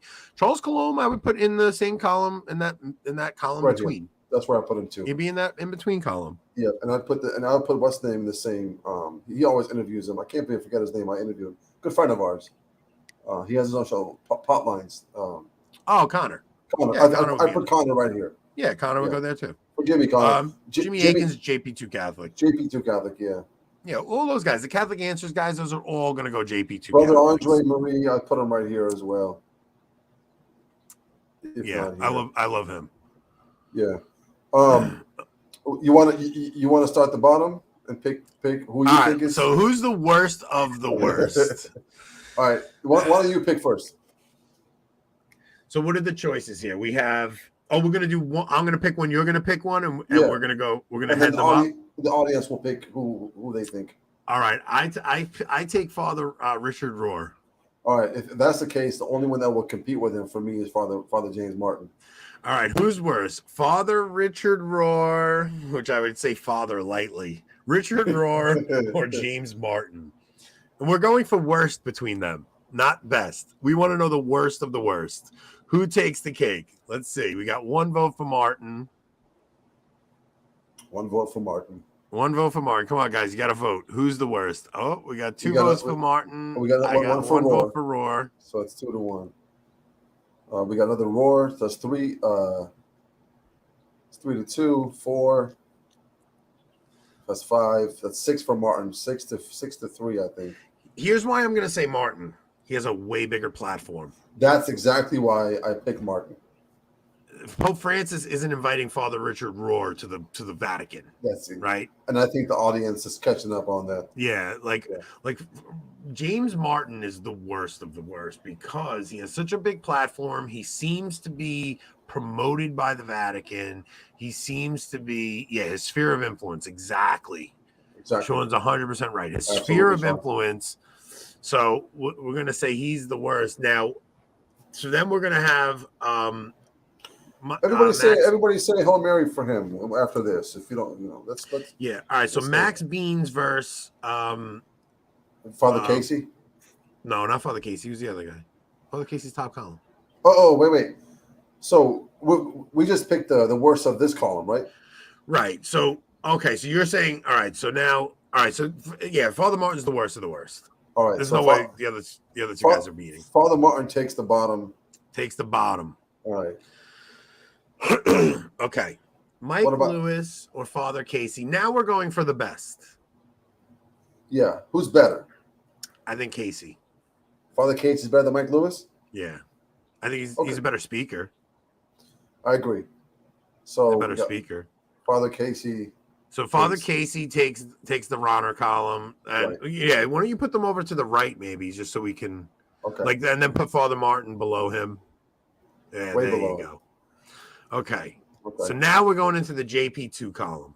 Well, yeah. So let's Well, you go first. Yeah. All right. So I'm going to say, let's put, who should we face up? Let's put Barron against who? Matt Fradd?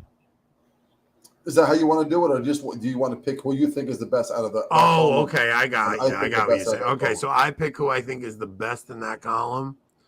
My best is going to be Father Mike Schmitz. Father Mike Schmitz. I got Lofton on that one. There's no way Lofton is better than Father Mike Schmitz. Not as a Catholic speaker. There's no way. Someone who could present the magisterium, that's his expertise in it. But I get the appeal with Father Mike Schmitz. I mean, he's so great. You can make a case for Trent Horn as well. He's an incredible debater, great Catholic mind. Yeah. But here's the problem. That is that's a good column, right? Like, who do we have in that column? We got Trent Horn, Matt Fradd, Bishop Barron. Who else? Chris Stefanik and Jason Everett. Yeah. So I'm gonna say out of that column, the best in that column would be Matt Fradd, Trent Horn, Father Mike, and Lofton, right? Those four guys. Right. See, that's the problem. Lofton doesn't appeal to as many people as Father That's Mike. true. I think everybody's picking Father Mike, so I'm gonna pick Father Mike out of that column. Look, you have to understand, Father Mike is somebody who, if somebody's like having a hard time in their life and starting to question the faith, he's the guy you give them to as like their intro to Catholicism. Right. You give somebody that is interested in the Catholic faith Father Mike as their introduction to Catholicism. I'm telling you, that is the guy to go with. I've had so many people respond positively to Father Mike. Right. Father Mike is, I mean, I can't say enough good positive about him. So now this next column. This is a tough. I know who my favorite is. This is the toughest one for me. Who you got? Look, you guys have to understand. Nobody taught me more about my faith than Scott Hahn. Scott Hahn, okay. Nobody even comes close to like any of the deep theology I know, any of the deep biblical knowledge I know. Nobody taught me more than Dr. Scott Hahn. That man is a spiritual father to me, and I've never met him. I've learned so much from him. He's great. Now I'm gonna raise you up one on that column. You're going Jesse Romero. No, I'm not. Really? No, I'm not, because if we're going toe to toe, Scott Hahn has taught me more than Jesse Romero has, and I love Jesse Romero. He's incredible when it comes to spiritual warfare, or just on anything. He's great, but nobody has given me the platform to teach me more about the faith than Sensus Fidelium. Cunningham. So for me, it's Cunningham out of those guys. I mean, I would not have found the TLM. Yeah, I know. Sensus Fidelium played a pivotal role in my understanding of the faith as well. Right. But I have to give it to Hahn. Okay. So let's have the guys. You guys have to vote on this. You guys say I love Gordon too. Look, you guys have to understand. Tim is my friend. Like Tim is my friend, and I love him. And this is not about who I like better. We're talking straight up. What are the categories here? Is it most influential? Because you went most influential to you with Hahn, I took that as the category. But even influential, how many Protestants came into the church because they heard Scott Hahn's conversion story? Right. No, that's very true. That's actually a very fair point. Almost every apologist in the game today has some Scott Hahn tale. That's a fair point. He brought the Protestants into the faith. I think Steve's platform brought the lukewarm Catholics into tradition. Yeah. Mm-hmm. Like Steve's channel taught the harder aspects of the faith. I mean, I don't know, man. So many people love Pat Madrid. I understand that, but we're going the competition between Scott Hahn and Cunningham's platform. Not Cunningham, Sensus Fidelium. Right. Let's go. Let's do that, right? Because Steve Cunningham sucks as a speaker. The guy can barely speak sense. But we're going. I love Steve. Here's Steve Cunningham. Y'all know what's coming down the pipe. New York City. Divorce from DC. Divorce from DC. Got to think locally, act locally, guys. Think locally, act locally. Divorce from DC. That's Steve Cunningham in a nutshell. I'm not. Yeah. I was reading Garnier the other day. Holy cow. We freaking love you, Steve. What a good sport. All right, so is people? Come on, we need more votes. Hahn or Cunningham? I'm getting a lot of Cunninghams in here. I'm a little upset. Everybody's saying Steve is awesome. Cunningham. Ant is wrong. Lou, you going against me, Lou? No way. Steve's channel teaches you how to dive deeper into the faith. Everybody's saying Cunningham. Holy cow, no. Steve comes out of this. I mean, this is one head. Now, I can't believe we're giving it to Cunningham over Scott Hahn. I'm so mad. I'm so mad right now. Let's ask the audience. Is there anybody on this column that you would put ahead of Steve as far as influence on the faith? Would you put Tim Gordon? I mean, Patrick Madrid has been doing it for such a long time. He has. And Pat Madrid has, oh man, his Cristero talk. Holy cow, that is an amazing talk, man. Pat Madrid's Cristero talk. I remember like those Lighthouse Catholic media talks. Man, those guys all brought me into like that JP2 column, man. That JP2 column is no joke, man. Those guys brought me into the faith. They really did. Like, I want to make sure that those guys all get like all the credit. Like Trent Horn, Matt Fradd, all those guys. Like, I hope people understand there is no insult in being in that column. Those guys taught me to love my Catholic faith. Absolutely. Don saying do trivia rules and I just override you. No, I'm gonna go with what the audience says. Rich, thank you, Rich, for taking my side. Oh man, I can't believe this. Madrid won't do my show. Wow, we didn't pick Michael Davies. Oh yeah, Michael Davies, Michael Matt too. Yeah, there was just not enough room in the column. We could have done this for a couple of hours. That's what I'm saying. Like the trad column, there are so many people we could have put. Right.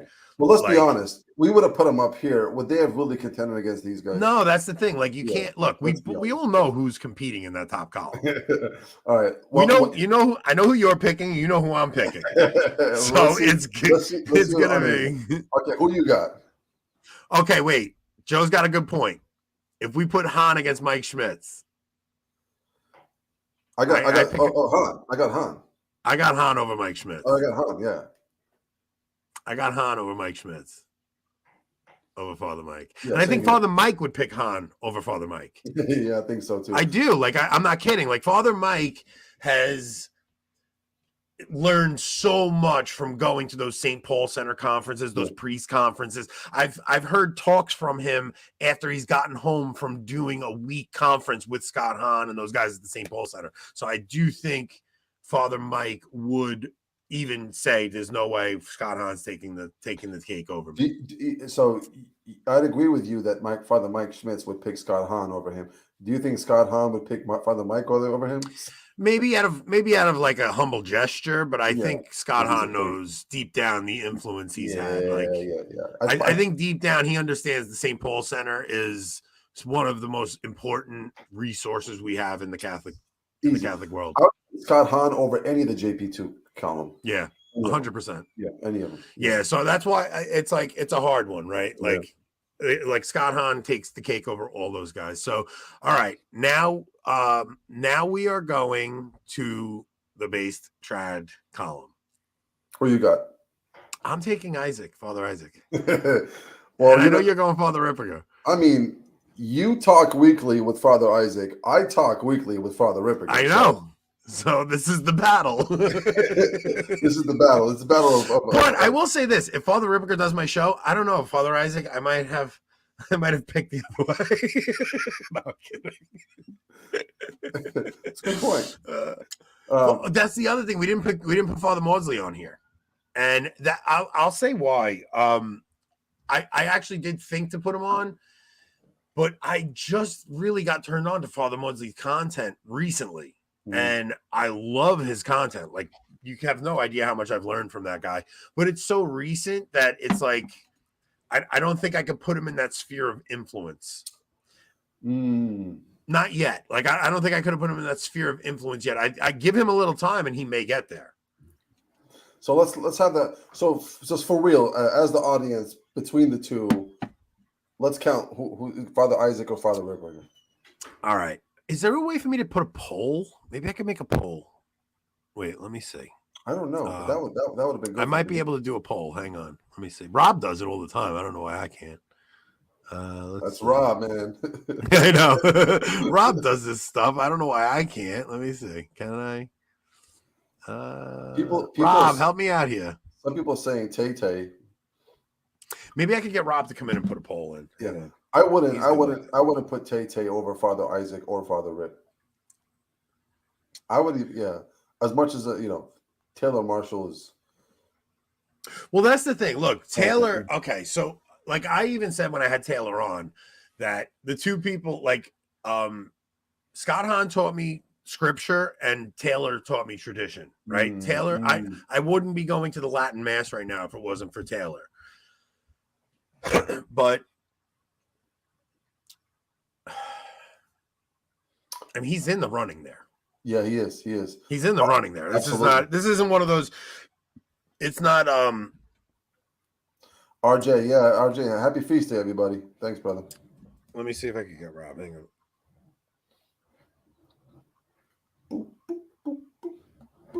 Let's see. Can you put a poll up in here? All right, let's see if he answers. He might be sleeping. Who knows? He's probably on a row. We'll blame him. Let's see. Let me see if I can figure this out. What is this? What is this button? Fade tracks? No, we don't want to do that. I don't know, man. How do we do this?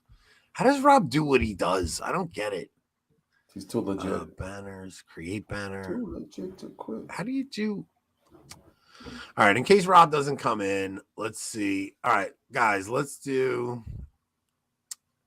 All right, so does anybody else think that shouldn't be the competition, Father Isaac, Father Ripperger? Because these guys, look, that top column, like every one of those guys are influential in their own right. Like, we're not taking anything away from those guys. I don't know, how should we judge that top column? Because if you're going by influence, Taylor's probably got more influence than. Right? I mean, Taylor, look, people hate this. Taylor Marshall is probably the most influential person in the traditional community. And I know some people are not happy about that. But no, he is. He is the most influential person in the traditional community. So I don't know. Objective fact. Yeah. Objective fact. Like, there's nobody that, I mean, who else is getting asked on Fox News? Who else is getting asked on Jack Posobiec's show? Who else is getting asked on Steve Bannon's show? Like, he is the go-to guy in the traditional realm. Okay. And I can't put up a poll for my iPad. Have to be on the PC. Oh man, that stinks. All right. So it's like, if you're going by influence, it's Taylor, I think, has it. But if we're going by Catholic speaker, this is a harder category than I thought. It is a harder category, yeah, because Father Philip Wolf is also a phenomenal speaker. Right, yeah. Like, his homilies are out of this world. Let's Well, we're talking about influence as well. What are we talking about? Influence in the spiritual life? Because I would say Father Ripperger is more influential. That's okay. There you go. All right. So Taylor has influence in the traditional world. Yes. But not in the spiritual life, right? Correct. Yeah. Like to me, in the spiritual in life, it's Father Isaac and Father Ripperger. Those two. Yeah, that's okay. So that's fair, right? Okay. So I don't know, man. All these guys are great. Even Kennedy, like Kennedy deserves honorable mentions, and like all like Father Dave Nix too. He's got that great catechism series on Padre Peregrino. Like these guys are all great. Like I don't want to take anything away from anybody. He's brilliant. But if we're talking about spiritual influence, I have to go Ripperger and Father Isaac. Those are the two guys who've had the most spiritual, like the most influence on my spiritual life. And I'll be honest, I don't know. Father Ripperger has had talks that changed my life, but so has Father Isaac. And so has Father Wolf. Yeah, I found Father Isaac first before Father Ripperger. That's who changed. Last four things. And then Father Ripperger has that. How to raise a man. How to raise a man. That's a big one. Have you heard Father Isaac, The Usage of Time? No, I don't think so. That is a powerful talk. Yeah, send me that one. Yeah, I'll send it to you. He goes, holy cow, we didn't put Fulton Sheen in. These are all living people. That's why we have to justify that, because Fulton Sheen. Yeah, because then you have to put Gary Gould Lagrange and all those exactly. guys. We can't do that. We're going living current. Right, so. Catholic speaker. No. Okay, so no. I'm not saying he would say that, and I wouldn't say he would say avoid the Novus Ordo person. I'm saying that Father Chad Ripperger is a trad. I mean, he's just as trad as trad can be. Right. It's like several elements that go into this. He just... Yeah, he will only offer up the traditional Latin Mass. Right. So it's not that he wouldn't talk to somebody that goes to Novus Ordo. It's not nothing like that. He won't even denigrate the Novus Ordo, but he will only offer the Novus Ordo. And so will Father Isaac. He will only offer the Novus Ordo. Everybody in that top column would either only attend or only offer the TLM. Exactly. And that's why they're in that top column. Where like Tim Gordon, like he's definitely traditional minded, but he will go to a Novus Ordo, right? Like I will go to a Novus Ordo. Like I'm not last week. Exactly. I will go to a Novus Ordo. It's not like there's times where I can't go to the traditional Mass, and I'm not somebody who would say, don't go to Mass if the Novus Ordo is all you have. That's absurd to me. Joseph's comment's funny. Yeah, it's a Boca comment, but that's crazy to me. I would never say something like that. Right. Who scared you straight? Father Ripperger or Father Isaac? All right. Father Isaac is scared me straight for sure. I don't know, man. I think Father Wolf is just as influential in my spiritual life, man. This is the toughest one. Come on, guys. We need your help. Let's go. All right. Let's count them up. Let's see what we got. We got. Have him do it again. Have him do it again, I guess, right? All right, guys. Starting from now, tell us Father Ripperger or Father Isaac. And we'll count them. There's 47 people in the chat, and nobody's answering.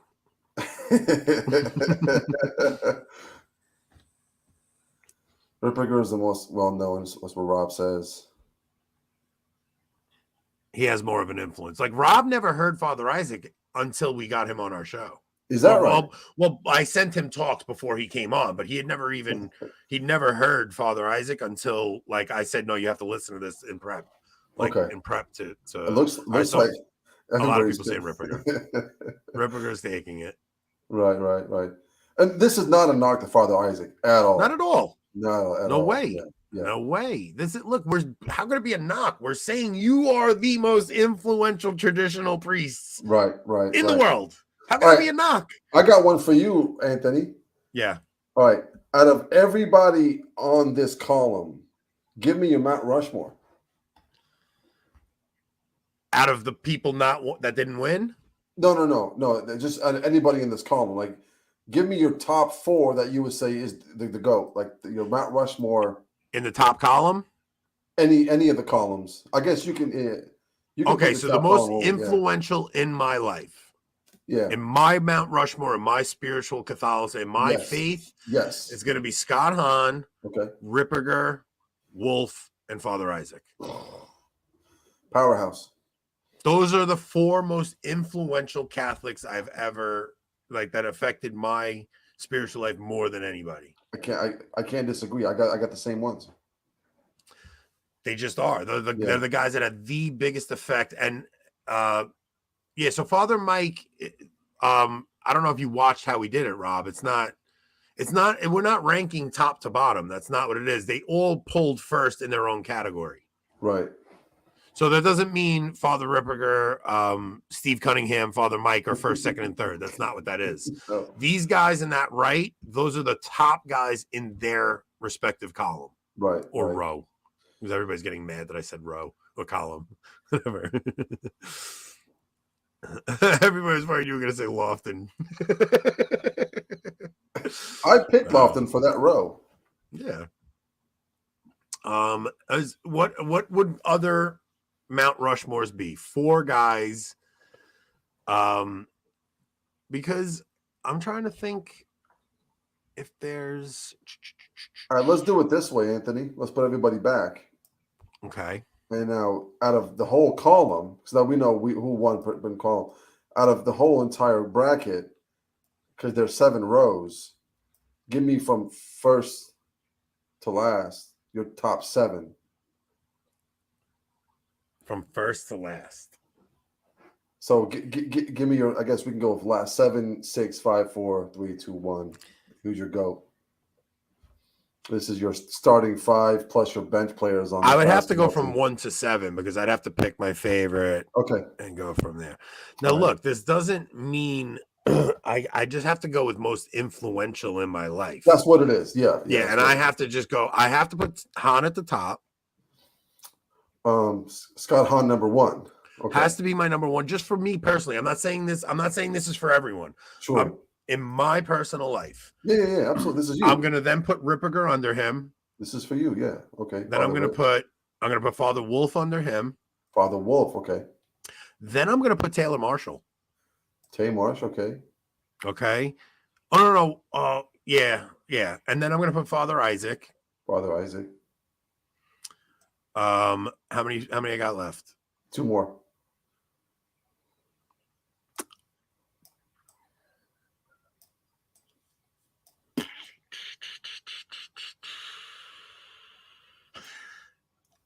Do I have to put Barrett in there because he taught me a lot? I mean, didn't some of his chastity talks get to you at all? I was chased long before Jason Everett. No, Father Mike. Put Father Mike in there. Father Mike, okay. And I'm throwing Father Dave Nix in. Okay, this is a solid list. Those are the guys that had the my spiritual life, right? Like, it doesn't mean how much I like a guy, how much I enjoy watching their show, anything like that. Like I enjoy watching Tim Gordon's show. I enjoy watching Kennedy's show. I enjoy, like, those are guys that I think are very good at broadcasting. I think they're very good at what they do. They're not like so influential on my spiritual life, where, like, you got to realize I talk to Father Dave Nix on the phone and he gives me advice on things like that. So good to have. But those are mine. What would your top 7 be? It's hard, right? Yeah, it is hard. So my top at the top is Father Ripperger. Mm-hmm. I'm gonna put Father Isaac second. Again, I found Father Isaac before I found Father Ripperger. He's the one who really changed my entire life and my marriage too. I became a better father and husband because of him. Number 3 is going to be Father Philip Wolf for me. Number 4 out of these, I got Scott Hahn. 1, 2, 3, 4. I mean, we're talking about influence, right? Just influence in your life. In my life, I'll be honest with you. Jason Everett had a huge influence. Okay, good. In my life early on in my reversion. I never watched that many of Jason. I've only seen like 1 or 2 talks from Jason Everett. But I will say this: he gave like there's a couple of little phrases that he said that I actually do use with my own kids. Like like there's one that he says that it's like I tell my kids like the person you're dating is someone's future spouse. So right now, somebody is dating your spouse. How do you want them treating your spouse? So the girl you're dating right now, my son has a girlfriend. I tell him, like, the girl you're dating, if she's not your wife, she's somebody else's wife. And somebody else is dating your wife right now. How do you want that person treating your wife? Now, this girl may be your wife one day, and that's even more important to treat her with dignity and respect and make sure you protect her chastity, because that is a gift you give on your wedding night. So that's something Jason Everett taught me that I brought into teaching my own children. So I, maybe I should have given him more credit than I did. Actually, I'm going to put him in the bottom right here because I have to put Steve. If it wasn't for Steve, I wouldn't even know who these three are. That's true. That's my thing here. And then it's just weird to me to say Steve. Like if we had Census Fidelium there instead of Steve, I would be much easier with it. But just knowing what a schmuck Steve is, it's like that spot right here is super hard for me because I can go honestly. I mean, I can go Marshall. Yeah, look, people are gonna give me crap for that privately. They're gonna be like, "You're gonna put Marshall?" It's like, yeah, dude. Like, I'm telling you guys, I don't go to the Latin Mass without Taylor Marshall. Yeah. It was that 2018 explanation with the red binder that really got me. A lot of people kind of honed in on what's going on in the church and stuff like that. So it wasn't for me. He put out a challenge. It was Advent 2018, and he said, I am putting out a challenge to you to attend all 4 weeks of Advent at a traditional Latin Mass. Not one. I want you to go to all 4. It's a good challenge. And because the first one I went to, I was like a fish out of water. I'm like, what is going on here? The second one, I started feeling more comfortable. The third one, I was home. Yes. By number 4, I was hooked. Yes. And going back to the Novus Ordo felt more alien to me than the first traditional Mass I went to, because now it was like the traditional Mass was soaked into me, and it was like, holy cow, like it really just had such a deep effect on me. Every single person that I've talked to said the same exact thing that you just said. Yeah, man. Yeah. Like I don't like when people brush off Marshall like he's like whatever. Like, no, man. That dude had an influence on me. Like I have to just give credit where credit is due. Right. And you know what? Tim Gordon was part of that though. Like I can't like it was the TNT show. It wasn't just Taylor. It was the TNT show. So Tim should definitely be getting an honorable mention in that. So I will say this, if you don't mind. Yeah. Out of every single person on here, if there was one guy I'd have a beer and watch a ball game with, it's Tim. Out of anybody. Yeah. I would love to hang out with Tim more than anybody on here. He's the coolest guy. He's my age. Yeah. He's got a good sense of humor. Like, you want to know something? I didn't say this today, but like, I caught more grief for having Tim on my show than anybody else. Like, I lost friends because I had Tim Gordon on. That's interesting. I lost a friend because of my show with Tim Gordon. Yeah, that's interesting. But I can't say enough. I mean, one of the most hospitable people. Man, I got into Dallas. Taylor, right? I had nothing to eat all day, and it was a Friday, so as a Catholic, it's hard to travel. Yeah. And I got in, and people were waiting. I felt so bad. It took me such a long time to get my car. And then he was about 20 minutes away from the location. I got there. He's like, "You eat yet?" I was like, "No, I haven't eaten." But I said, "People are waiting." He's like, "Let them wait. I can fry you an egg." He says, "I'll cut up an avocado, get you some bananas." Because it was Friday. It was Friday. And so you couldn't have meat. I couldn't have meat. And the man made you a vegetarian meal. He was so concerned about my well-being that he made the audience wait. And then he said, I can't say enough about his hospitality, His just He's got a good heart, man. he does have He's got a good heart. He's got a father's heart. Yeah. He really does. So, I thoroughly enjoyed my time with Dr. Marshall. Loved every part of it. Every time I talk to him on the phone, it's a blast. Without Hahn, there may be no sensus fidelium. Oh, I'm so glad Steve's saying that. So glad Steve's saying that. Man, Steve, stop talking about it. The only reason you started sensus fidelium was because of the Cristeros movie. Without Andy Garcia, there wouldn't be any sensus fidelium. Okay, let's talk. All right, so you got 20 minutes still? I got some time. Did you want to talk the worst? You want to do top 7? No. I was gonna say talk. Let's talk best Catholic movies. We should really have Rick Barrett on here for that, though. Oh, Rick would be better for me. For me, it's one movie only, and nothing will top it. Passion. No, not for me. It's that Italian Pio movie, The Miracle Man, The Miracle Worker. That's my favorite, dude. I tell people all the time. By far. First off, the Padre Pio movie, The Miracle Man. Watch it in Italian. Yep. You will fall so deeply in love with Padre Pio. Yep. You will fall deep. Like you will watch that movie. The Sergio Castillo, who played him in that movie, you cannot imagine how well he played Padre Pio in that movie. Like he captured his essence so well. Yeah, he did. Like the scene where the guy comes in and he's talking about the Cardinals, and he smacks him. What about you? You degenerate, you gambler! And the guy runs out in the woods and cries. It's like, I think I'm gonna watch that movie tonight, man. That is my favorite saint movie of all time. Best Catholic movie ever made, in my personal opinion.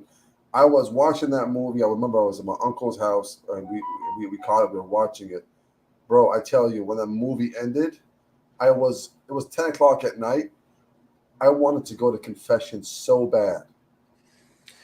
You can't watch that movie and not have a devotion to Padre Pio after. 100%.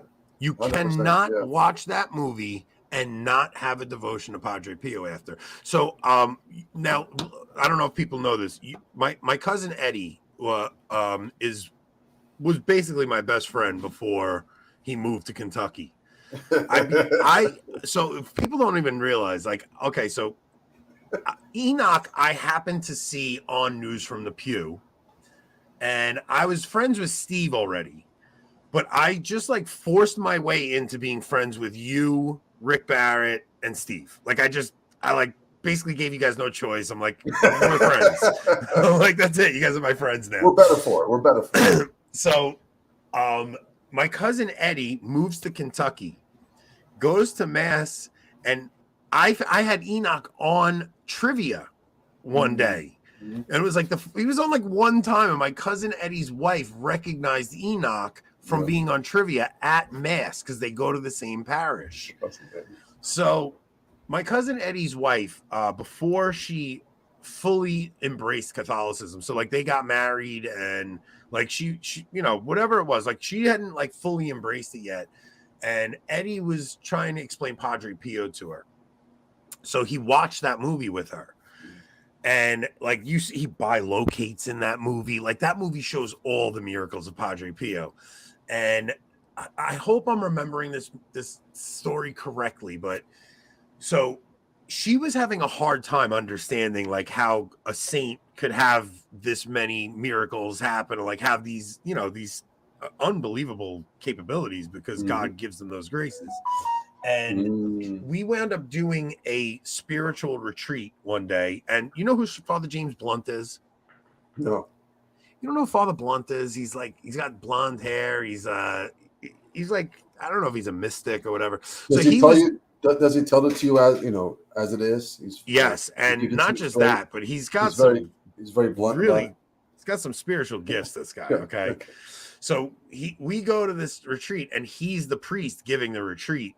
And everybody goes up, and he puts his hands on them, and he tells each person something little.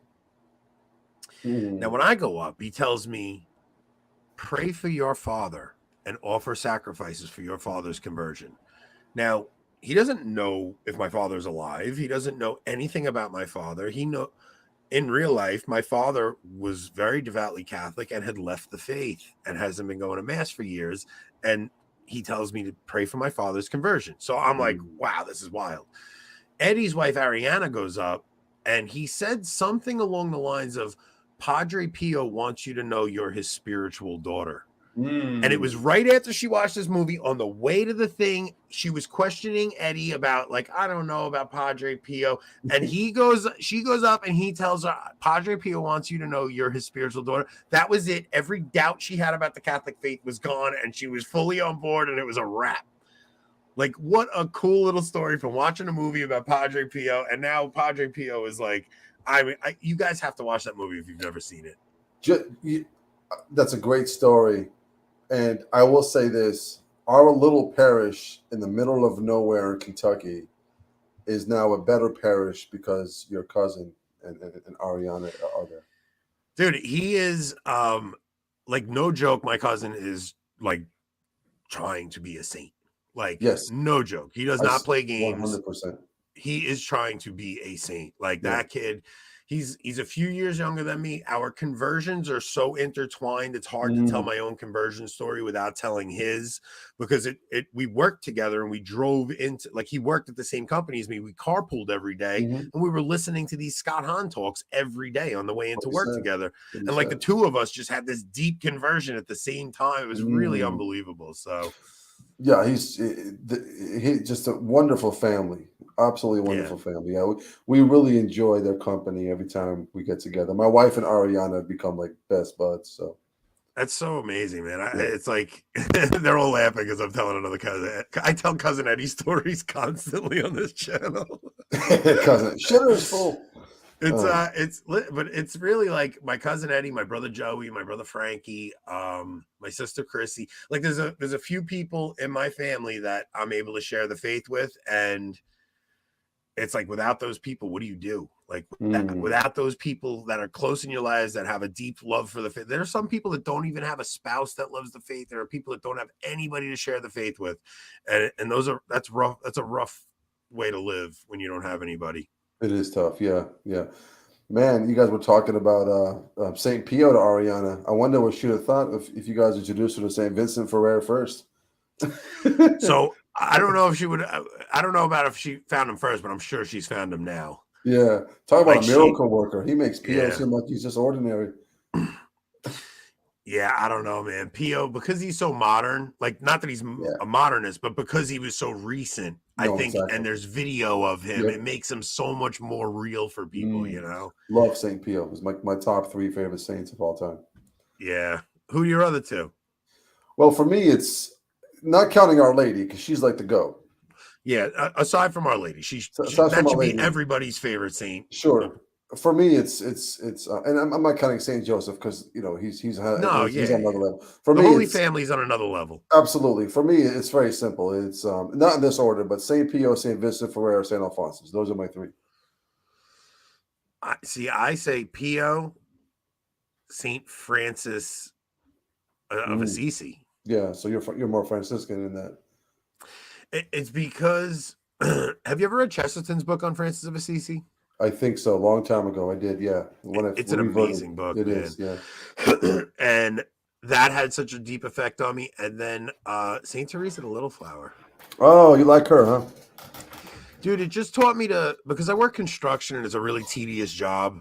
The little way. She taught me to be joyful in going to work. That it's not enough to just go and do your job.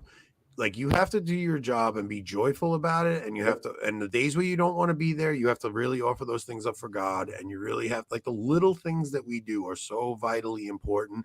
She changed the way I interact with people. She changed, like, because I'm a loudmouth, wise ass, always making jokes, but I used to make jokes at the expense of others a lot, right? Like, men tend to do that. Like, they break each other's chops. And we're insecure, so that's what we do. But I would go way too far all the time. And she taught me to have a softer heart. She taught me to just be more gentle. And now I'm like a sentimental idiot, and I always want to hug everybody. And it's like, I don't think I'd have done that without Saint Therese.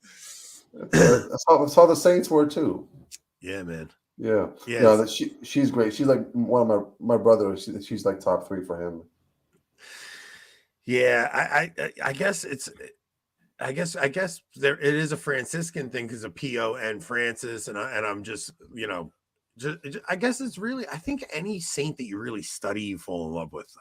True. Yeah. I really do. I think any saint you really give time to, you will fall in love with, and those are the ones that I just gave the most time to because I think if I really did put my heart into Saint Vincent Ferrer, I'd probably fall in love with him, and he'd be in my top 3. You know? Yeah, it was thanks to Father Isaac that I first got introduced to him, and I started learning everything I could about him. I mean, I can't say enough about him. But say what you want about the Franciscans, they have the most doctors of the church, or the most out of any order of Franciscans. They got more. Who wrote Introduction to the Devout Life? The Sales? Is that the Sales? The Sales, yeah, because I've read that book and I love that book. St. Francis de Sales, I love. Yeah. I'll tell you, and I know Opus Dei gets a bad rap, but I love what's his name? Jose Escriva. Jose Maria Escriva. There's a great movie with him in it called Dragons. Every Dragons. I like that movie too. It wasn't great, but it was a good movie. Somebody put a movie that I had forgotten about. I think it's my second favorite movie of all time is Man for All Seasons, Thomas More. Love that movie. Yeah, that's a must watch. I watch it once a year. Must watch, yeah. That's a once a year film. Who played him? Was it Heston? No, that Heston was it wasn't even anybody famous, I don't think. Right, yeah. I love that movie. Did you ever see crud? Was I just thinking of it? Oh man, I just had it in my head. The St. Francis movie with it has Mickey Rourke plays St. Francis. Mm-hmm. It's called Francesco. It's in 1989. It was made. I think you could buy it or rent it on YouTube. Okay. Just look up Francesco 1989. Has Mickey Rourke play St. Francis. It's my favorite depiction of St. Francis. Is it family friendly? I think so. Yeah. Show my kids. Oh man. I'll tell you what. I'll probably view it first with my wife. I would view it first. It's family. I mean, it's St. Francis. I think there might be one scene where might be a little iffy, but no, I'm pretty sure it's my kids have seen it. Okay. My kids have seen it. It's family friendly. Sure. But he just depicts him as not this hippie, Jesus, no, it's like a gritty movie. Good. And it shows St. Francis like living in the slums. Like giving up everything and living in the slums. And it really shows the fight he has with his order at the end of his life, that they hit like his rule that he writes. Yeah. It's like, go and give all that you have and come follow me. It's literally a couple of gospel verses. And that's all he wants. He's like, go and walk away from everything. Don't bring just bring your sandals on your feet and that's it, and it's like that's the rule he wants. Right. And they all come in and they're like, well, we need a roof over our head and we need this. I mean, he's like, no, that's not what I want of my rule. Right. Yeah, he's great. What's also great is St. Philip Neri. I don't think I've ever done any research on Philip Neri. Boy, you would like him. Talk about a sense of humor. He's funny, right? Funny. Super funny. And you have any books that you would suggest in particular? Not books. I've just heard stories of because everybody says I know quotes. Stephen I forgot his last name, but from Catholic Comedy, he loves St. Philip Neri. They do a St. Philip Neri festival every year. Yeah, he's hilarious. Yeah. One time I think this some guy was at Mass and he received communion and he decided to walk out before the end of Mass because you're not supposed to just receive and walk out. He had his acolyte follow him out to the streets. They're carrying the candle, and then the guy turns around.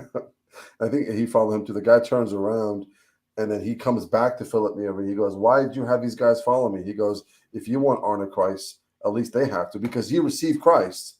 Christ is in him, so he has the candles. Follow the guy outside." He was just a prankster. Yeah, it's like I think there is I think a lot of people have this impression that being a saint means all about seriousness, and it's like I feel like you gotta be joyful, man. And you can be silly and you can be funny. It's like we had somebody leave a comment the other day, and they were like, I can't believe these 40-year-old men are still listening to the music they listened to when they were teenagers. I heard their stupid laughs and snorts, and I knew right away they were nothing to listen to. And it's like, lady, like what are you doing? Like, did you have to leave that comment? Like, if you don't like it, just turn it off. We're trying to show people that you can be joyful and be Catholic. We're trying to show people that, like, not everything's about doom and gloom. Like, it's like we're trying to be normal people and show that, like, you can be interactive with one another and have fun relationships and be silly and have friends. And it's just people just don't get it, I think.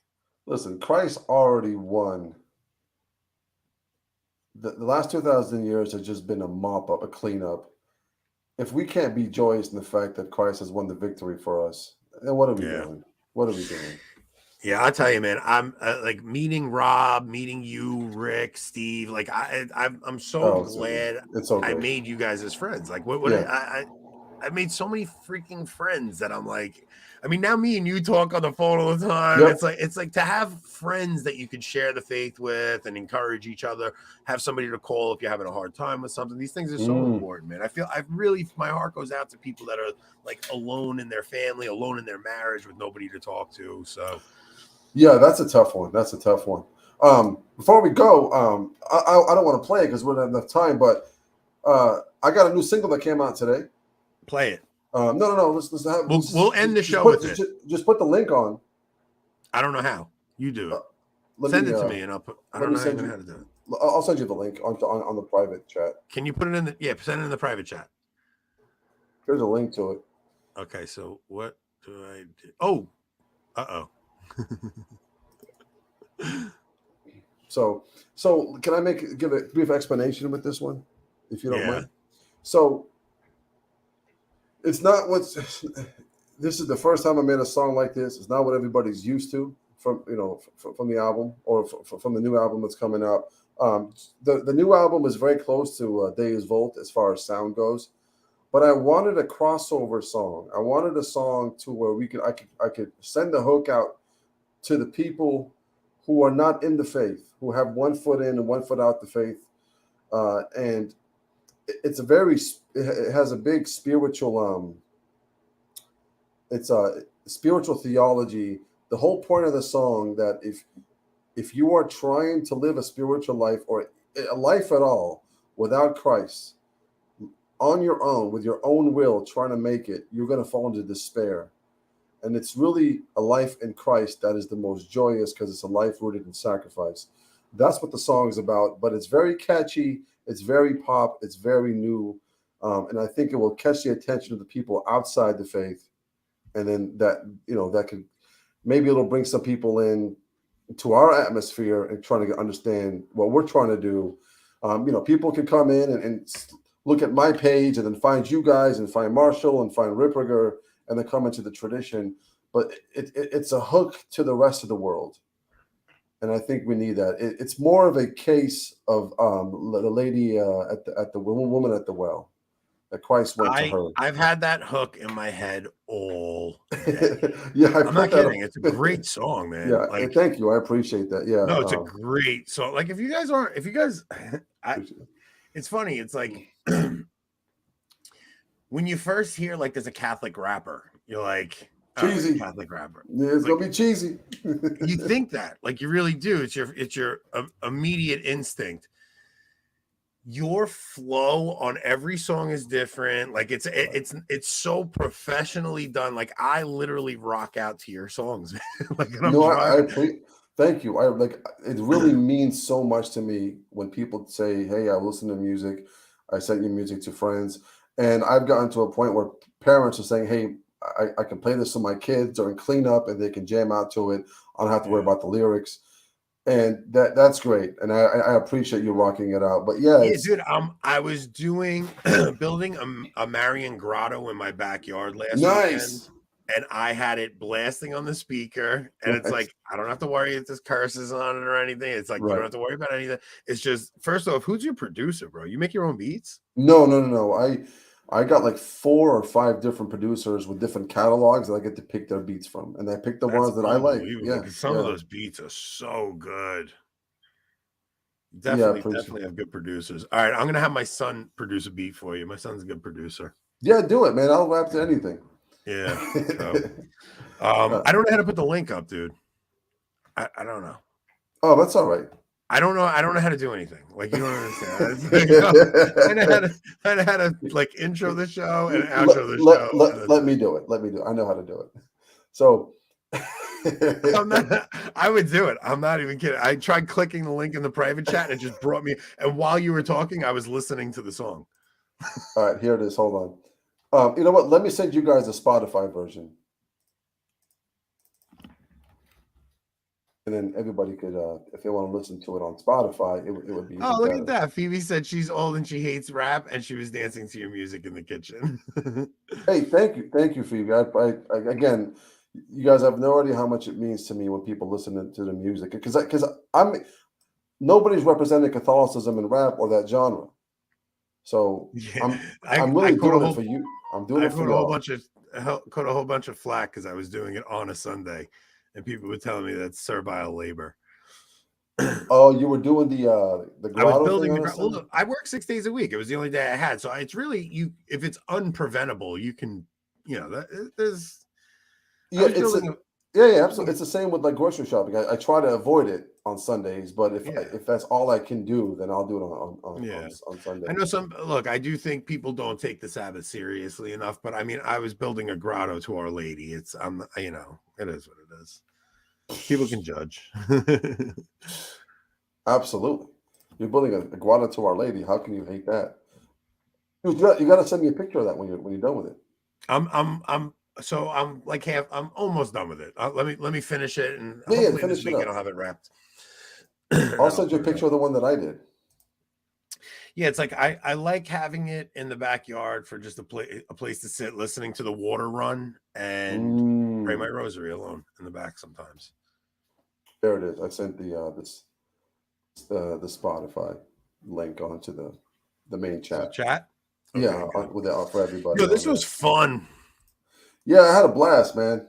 It's a fun show. We get to talk good about all our friends and all the people that have influenced us and stuff. I hope we didn't say anything that anybody is offended by. I hope I don't wind up getting a call from Matt, somebody that knows Matt Fradd, like he was upset.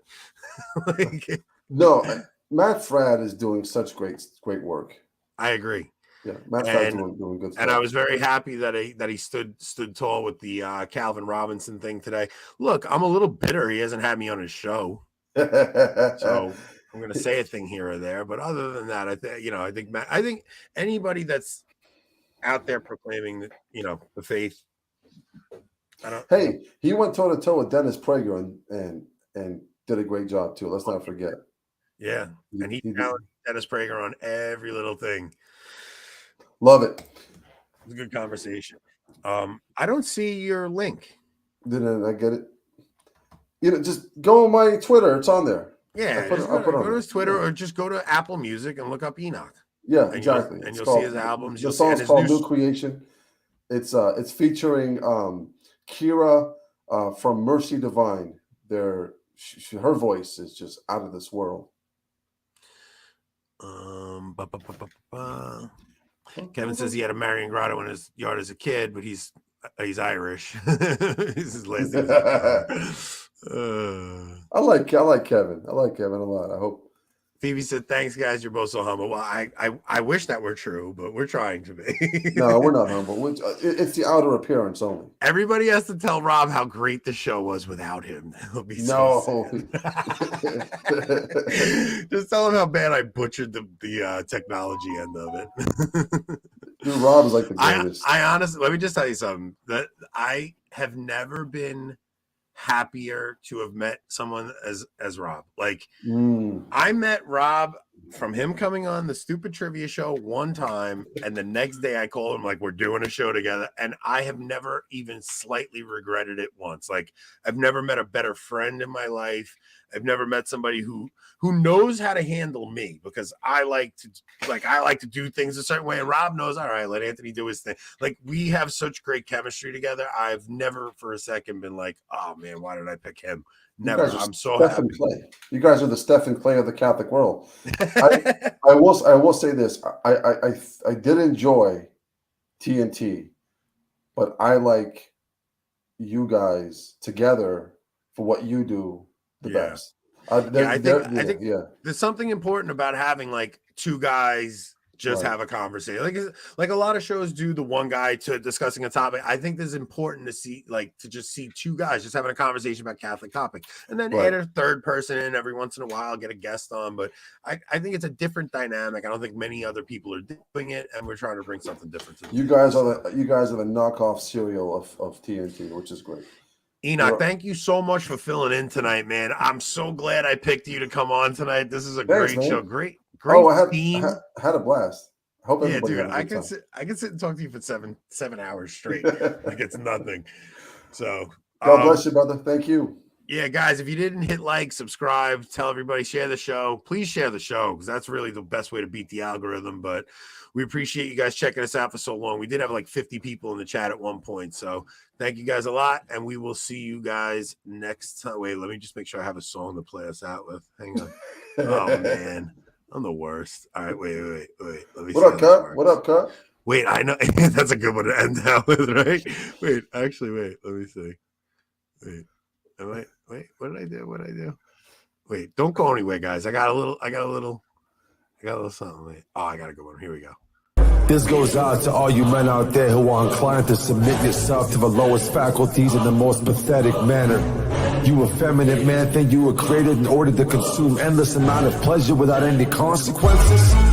Put your damn video games and smartphones down and pick up something heavy. Do something arduous for once. Pray daily.